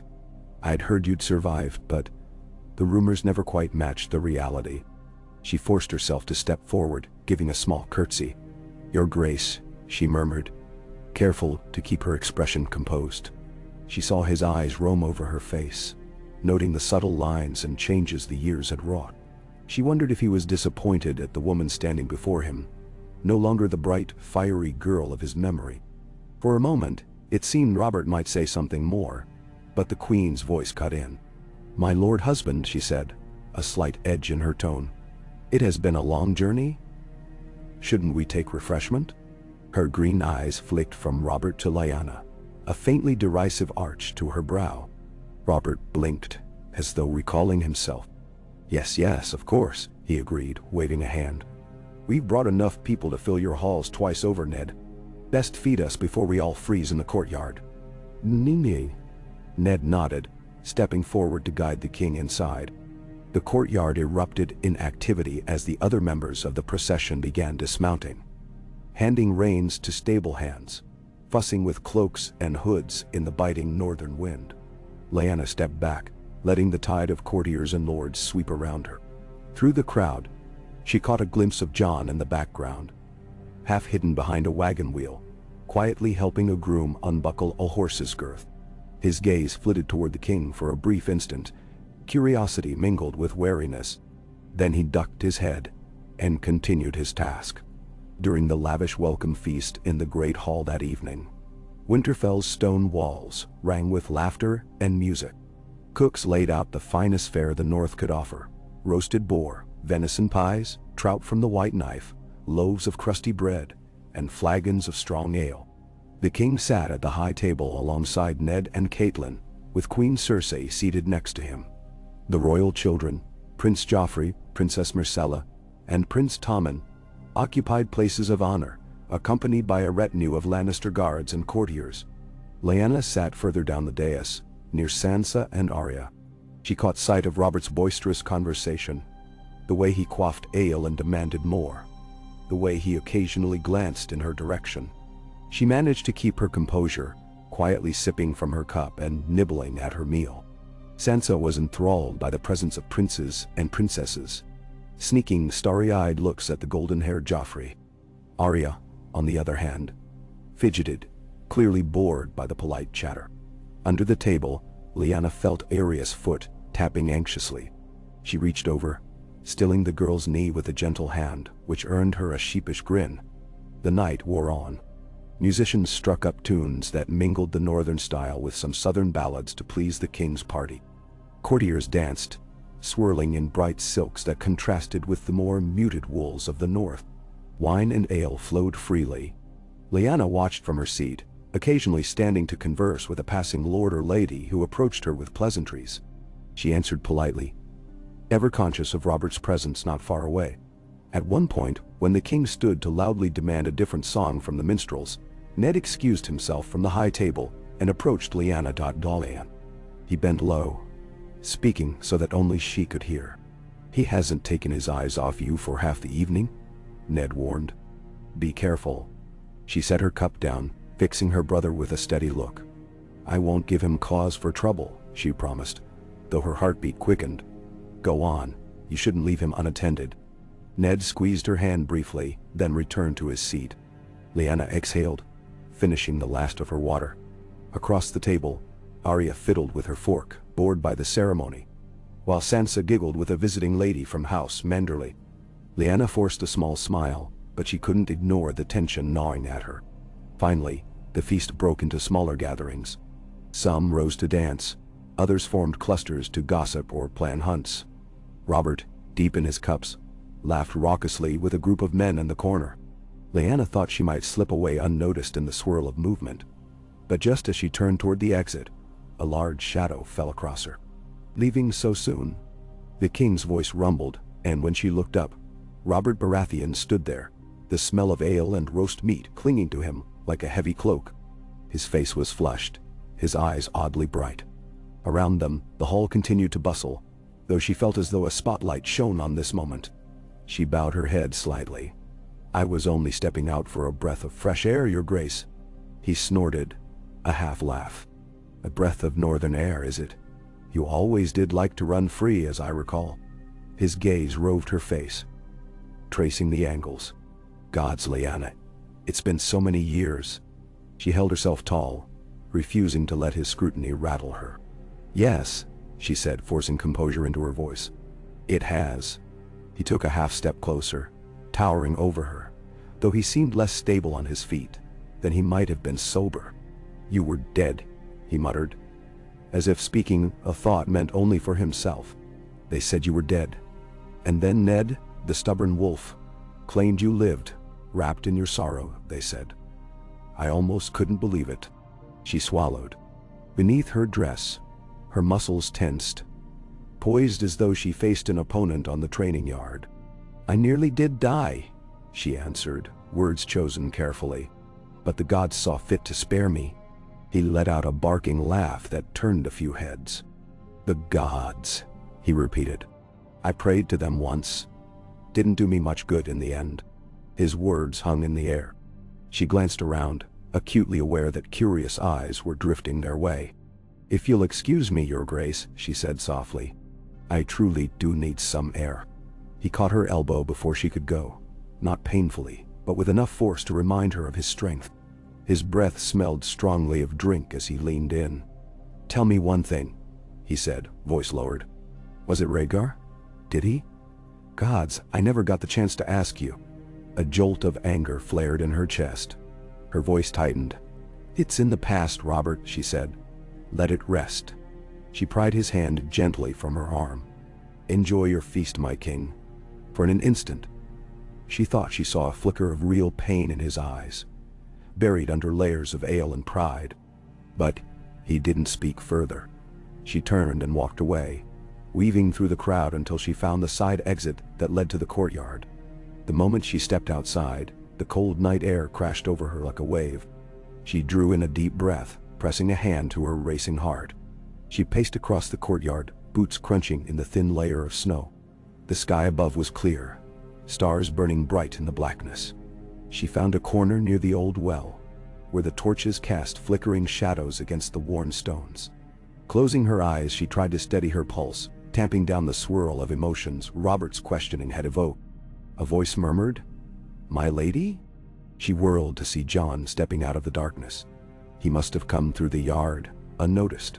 He still wore the modest garb of a bastard child in House Stark, though he stood with a quiet poise that belied his station. The torchlight danced across his dark curls. "Are you all right?" She realized her expression must have betrayed her unsettled state. Sighing, she raked a hand through her hair. "I'm fine," she managed, fighting the urge to let her turmoil show too plainly. "Just needed some air. The feast is overwhelming." He nodded, stepping closer, his brow furrowed with concern. "You looked upset." She regarded him in silence for a moment. How alike Rhaegar he appeared sometimes. Though his face was more Stark than Targaryen, his earnest eyes and gentle manner reminded her of that lost prince. She forced a small, reassuring smile. "It's nothing that won't pass. Feasts and old ghosts, you know. They stir up memories." He looked at her, as if wanting to say more, then closed his mouth. They stood there a moment, the hush between them accentuated by the distant hum of music, still drifting from the hall. Jon shifted his weight, glancing back at the lit windows behind them. "If you want, I could walk with you around the ramparts," he offered. "It might help clear your head." She hesitated. Part of her knew she should rejoin the feast, or at least return to her chambers before anyone noticed her prolonged absence. But the idea of walking with Jon under the open sky was oddly comforting. "A short walk then," she murmured, stepping away from the well. They made their way up a side staircase that led to the battlements. From there, they could see out across Winterfell's walls to the dark expanse of the countryside, where pines and frost-dusted fields stretched into the distance. Stars gleamed overhead like distant fires. Jon fell into step beside her, the two of them trailing past torches bracketed at intervals along the crenellations. The cold bit at Lyanna's cheeks, but she welcomed it. Beneath them, the castle's sounds were muted. Laughter, music, the clatter of dishes. Occasionally, a guard on patrol passed them, nodding respectfully. Lyanna and Jon kept walking until they reached a quiet tower corner, where the torchlight didn't quite reach. The darkness was soft, broken only by the moon. She halted there, leaning against the stone parapet and looking out over the silent courtyard. Jon stood beside her, resting his hands on the ledge. For a while, neither spoke. Then he glanced her way, his breath visible in the chill air. "Are you afraid of the king?" he asked, voice subdued. She considered the question. Was it fear? Or was it the memory of what once was, and the knowledge of what he might do if he learned the truth? "He's not an enemy exactly," she said carefully. "But there is history between us, and sometimes history can be as dangerous as a blade." Jon nodded, though he likely had only a faint understanding of the weight that history held. "I see," he murmured. "He was looking at you during the feast." She closed her eyes briefly. "Yes," she said, "and I was hoping he wouldn't." The notion that Robert might harbor old questions, old resentments, made her uneasy. She suspected he would soon corner her again, searching for some scrap of closure. But she would give him nothing that risked Jon's safety. He tilted his head, as though studying her profile in the moonlight. She felt that inquisitive stare, so gentle yet so keen. "I won't let him harm you," Jon said softly, with a note of fierce loyalty. "I know I'm just." He trailed off, swallowing the word bastard. Then he continued, "I'm no knight, but I'd stand up for you." She turned to him, momentarily at a loss. Warmth flooded her chest, a mixture of pride and heartbreak. "Jon," she murmured, voice catching in her throat, "you are braver than you know." She had the sudden, overwhelming urge to draw him into a tight embrace, but she restrained herself. Even up here, watchful eyes could be anywhere. Instead, she reached out and briefly grasped his hand. It was cold from the wind, and the calluses on his palm spoke of all the hours he spent with sword and bow. He returned the grip, a flicker of that earnest light in his gaze. Then he released her hand, turning away to look over the ramparts. In the far distance, she could see the faint outlines of the wolfswood, dark and mysterious. She stood beside him in companionable silence, letting the hush of the northern night cradle them. No matter what came, she would protect him. She had sworn it to herself over and over. They parted ways soon after, as the chill grew sharper, and Lyanna worried that her absence might be noted if she remained away too long. She slipped back into the great hall, just in time to see servants clearing empty platters and jugs, the feast winding down. Robert was nowhere to be seen. Likely he'd stumbled off to his guest chamber or found another place to drink. She exchanged brief courtesies with Catelyn, who was directing a steward on the seating arrangements for the morning's meal. Then, feigning weariness, Lyanna retreated to her own room. Sleep eluded her that night. She lay in bed, eyes tracing the flicker of candlelight on the rough-hewn ceiling, mind churning with questions. She still felt the press of Robert's hand on her elbow, his voice thick with ale as he demanded to know the past. She feared that he might press harder another night, cornering her with prying words. If only she could make him understand that some secrets were better left buried. But Robert was not a man who prized subtlety or restraint. She tossed and turned until exhaustion dulled her mind, carrying her at last into an uneasy slumber. Over the following days, Winterfell teemed with the king's company, every corner filled with the swirl of southern finery and clamor. Cersei's knights guarded the queen's retinue, polished and proud in their Lannister crimson. Hounds and hawks occupied the kennels and mews, brought north for Robert's hunting excursions.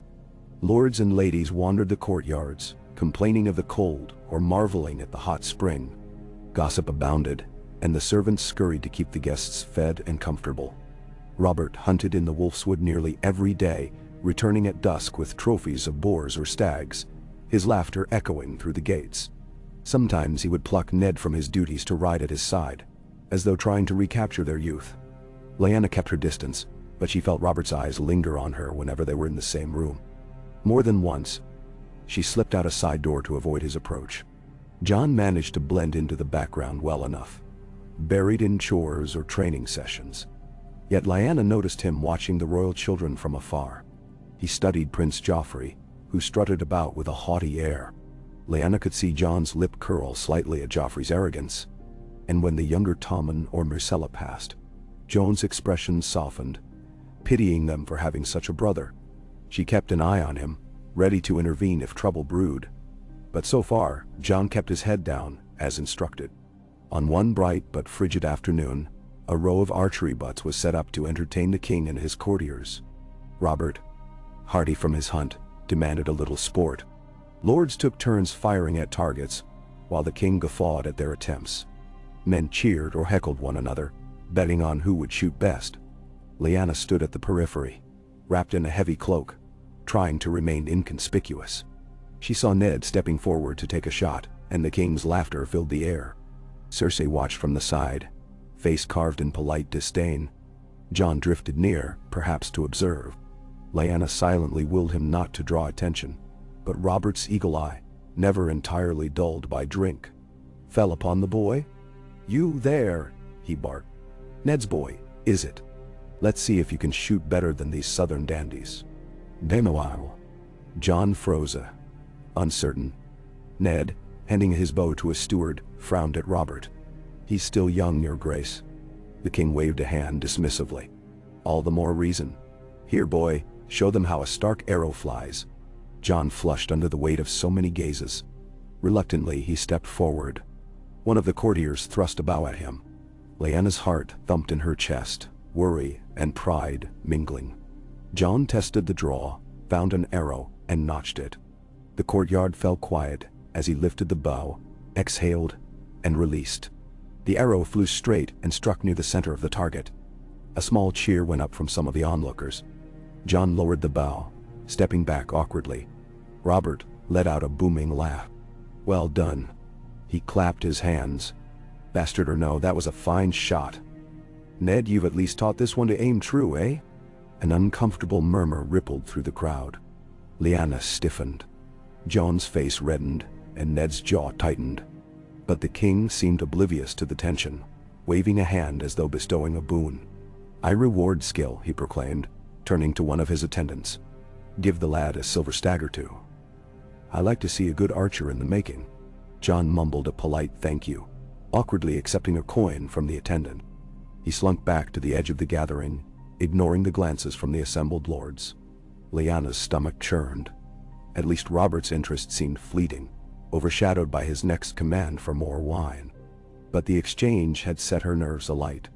Jon's skill had shown, but so had his uncertain status, laid bare by the king's casual remarks. In the crowd's shuffle, Lyanna quietly slipped away, not wanting to remain where Robert might notice her next.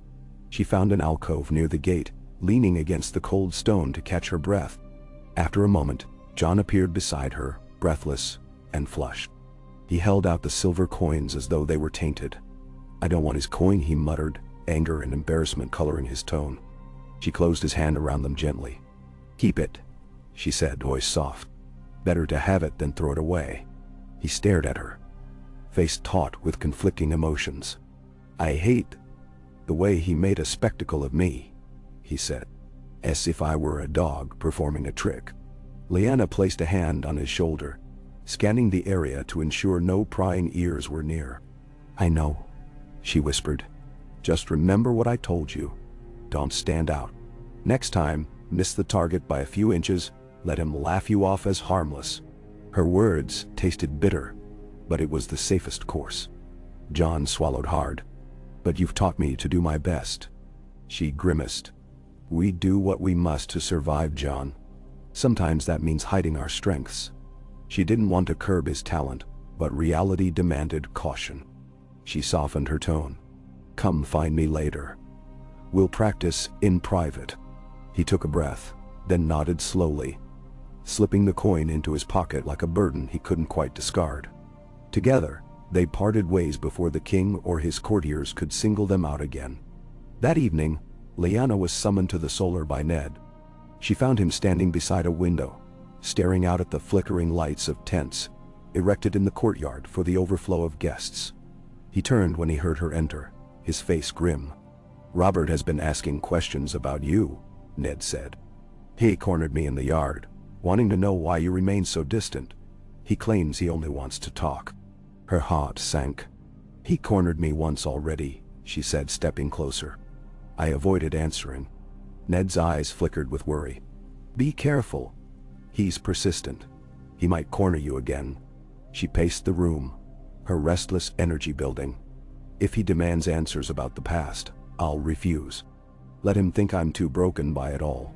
Let him blame Rhaegar or fate, whatever keeps him from guessing the truth about Jon."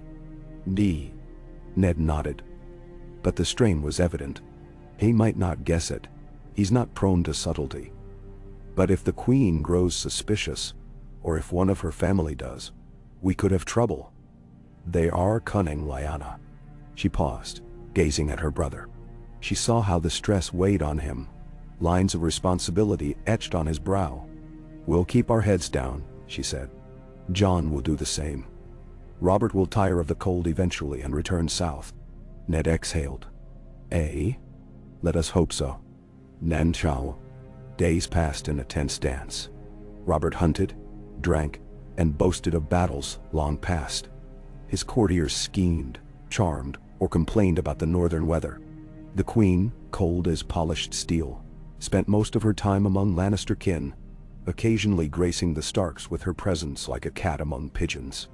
Lyanna moved through the corridors like a ghost, showing herself only as much as courtesy demanded, deftly slipping away when Robert's laughter signaled his approach. She continued to train Jon in brief snatches of time, instructing him to remain humble whenever the king or the royal children might be near. Jon obeyed, though she sensed his frustration. Their lessons in the small yard grew more advanced, with her teaching him how to combine quick footwork with short-bladed strikes.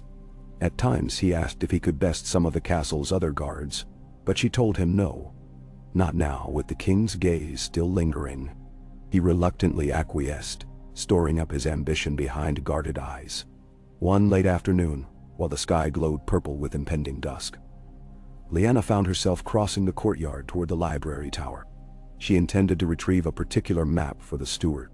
Laughter wafted from behind a wagon, and she recognized the voices of Joffrey and a few other young noblemen from the king's retinue. Fearing trouble, she stepped quietly around the corner.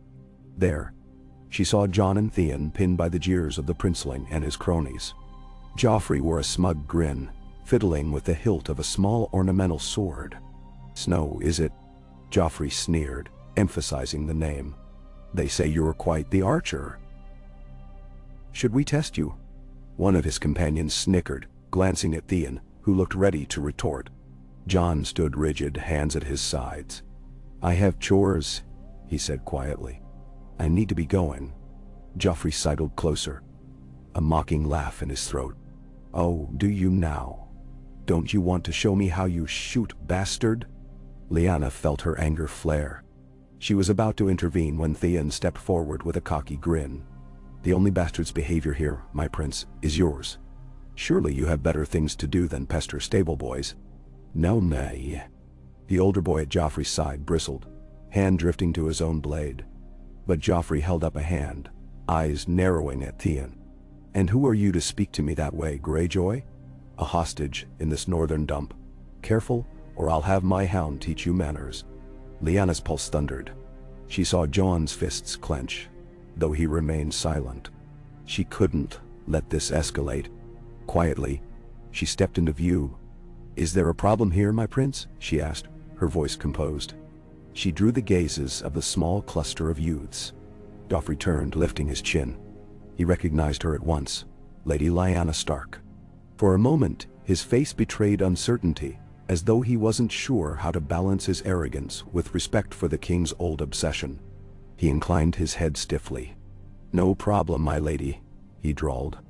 "Just wondering if your brother's bastard is all they say he is." Lyanna met his gaze evenly. "If you wish to see him shoot, perhaps another time. For now, I believe both he and Theon have duties to attend to. Excuse us." Her tone was polite, but her eyes flashed a warning. Joffrey sniffed, flicking a dismissive gesture. "Fine. It's too cold here for decent sport anyway." With that, he turned on his heel, beckoning his companions to follow. They left in a swirl of cloaks and mocking laughter, heading back toward the main hall. Jon released a breath, tension rolling off his shoulders. Theon muttered a curse under his breath, glaring after the prince. Lyanna stepped closer, lowering her voice. "Both of you, be careful. He's Robert's son, and the queen's. Cross him, and we invite trouble none of us need." Theon shook his head. "He's an arrogant little toad." But he must have recognized her seriousness, because he added, "I'll keep my distance." Jon glanced at Lyanna, an unspoken thanks in his eyes. "I was trying to do the same," he said quietly. "He cornered us." She nodded. "I know. Stay out of his way if you can." With that, she excused them both, letting them slip back to their tasks. She stood alone for a moment, heart pounding with protective rage. If Joffrey pressed Jon further, it could end poorly. She vowed to keep watch, to ensure that did not happen. The tension in Winterfell felt as though it might snap at any moment. Lyanna prayed daily that the king would declare had enough northern hospitality and prepare to depart. But each morning, Robert found reason to extend his stay. Another hunt, another feast, some business with the northern lords. Or perhaps he was simply reluctant to return to the burdens of King's Landing. On a night near the end of the second week, Lyanna sat in her chamber, fire crackling low in the hearth. A knock came at her door. She rose, unbolting it, expecting a servant. Instead, she found Robert himself, swaying slightly with the weight of ale. Her pulse jolted. She glanced past him, relieved to see no guards in immediate sight. He must have dismissed them. "Your Grace," she said, stepping back warily. "It's late." He pushed into the room, eyes bloodshot, breath reeking of spirits. "I wanted to speak," he declared, his tone unsteady. "We never get a moment alone, you and I." She stood near the hearth, bracing herself. "There's nothing more to say," she replied. "We live different lives now. You are king, and I—" He cut her off, voice rising. "Damn it all, Lyanna, I loved you." His fists clenched at his sides. "I fought a war for you. Do you think I don't deserve answers?" She swallowed, forcing her voice to stay even. "We were young. That war cost many lives. I never asked for it." She remembered her father and brother's horrific deaths. The carnage that followed. The ghosts pressed around her, thickening the air. Robert's face twisted. "I know, but gods be good, I can't help what I feel." He took a lurching step forward. "You were mine to wed. Rhaegar took you, abducted you, whatever happened. And now, you barely speak to me." "No." She remained rigid, every sense screaming caution. "What do you want me to say? That I regret it all? That I wish you had found me sooner?" Tears pricked at the corners of her eyes, but she refused to let them fall. She thought of Jon, waiting somewhere in the castle. How easily Robert could shatter their world if he learned the truth. The king's shoulders slumped. "I don't know," he admitted, anger fading into a drunk man's despair. "I just want peace in my head. Rhaegar haunts me still." She had no comfort to offer. She couldn't very well say she had loved Rhaegar in her own manner, nor could she reaffirm Robert's illusions. Instead, she raised her chin, voice quiet but firm. "You're wed to Cersei now, and I am no longer the girl you once knew. The past can't be undone." His gaze locked on her, searching for something. Then, with a shuddering breath, he turned away, stumbling toward the door. "Aye," he growled. "Best forget it all." He pushed out into the corridor, leaving the door ajar. She sagged against the wall, letting out a trembling breath once he was gone. A wave of relief washed over her, tinged with pity for the man Robert once had been. But her protective instincts roared. She had to ensure he didn't pry further. Let him drown his longing in ale. So long as he left Jon unbothered. After securing the bolt, she leaned her forehead against the door's rough wood. The old wounds ached anew, but she steadied herself. For Jon's sake, she would endure. At dawn, the king's retinue announced preparations to depart within 3 days. Perhaps Robert sensed no solace would be found here, or maybe urgent messages from King's Landing demanded his return. Either way, the entire castle breathed a collective sigh of relief. The northern lords who had gathered for the king's presence made their farewells, and the final feasts were more subdued. Robert remained curt with Lyanna, avoiding her eyes, though his farewell to Ned was warm. On the morning of departure, Lyanna stood atop the walls to watch the grand procession mount up. The king and queen rode side by side, stony in their silence. Their children followed, and behind them a snake of horses, wagons, and glittering knights. The banners rippled in the wind, and the smell of horses and trampled snow rose into the crisp air. Drums sounded, and the gates opened. One by one, the southern visitors streamed out onto the King's Road. Jon stood a little way down the wall, watching with guarded eyes. Lyanna caught his gaze, and he gave a faint shrug as if to say, "So they're gone." She nodded, letting out the breath she'd been holding. The threat of Robert's curiosity was departing with him, at least for now. They lingered until the last of the column vanished into the distance. Then Lyanna made her way down the steps, each footfall feeling lighter. In the courtyard, Ned found her, looking equally weary and relieved. They exchanged a look that held all the secrets of what had passed. He touched her shoulder gently. "We can breathe again," he murmured. She nodded, heart still pounding from the tension of the past weeks. "Yes," she agreed. "But someday, Robert may return." Ned's expression was grimly resigned. "We'll be ready. Until then, we have our duties. And Jon has his lessons." Lyanna inhaled the cold northern air. The old stones of Winterfell seemed to welcome her anew, as though reaffirming that this was her home, her fortress against all storms. And so life would continue, day by day, as she quietly shaped Jon Snow into the man he was meant to become. She thought of the blade work they would practice, the archery tips, the lessons in patience. She whispered a silent vow that she would redouble her efforts. Let the courtly games stay far to the south. In this northern cradle, she would prepare him, step by step, to face whatever destiny awaited him. And so the morning sun rose, gilding the walls and the fresh fallen snow with a bright promise. Lyanna lifted her face to the light, letting it wash over her. Somewhere in the keep, Jon was waiting, an arrow in hand or a sword at his side, ready to learn. She felt a stirring of hope. The king was gone. Their secret remained intact.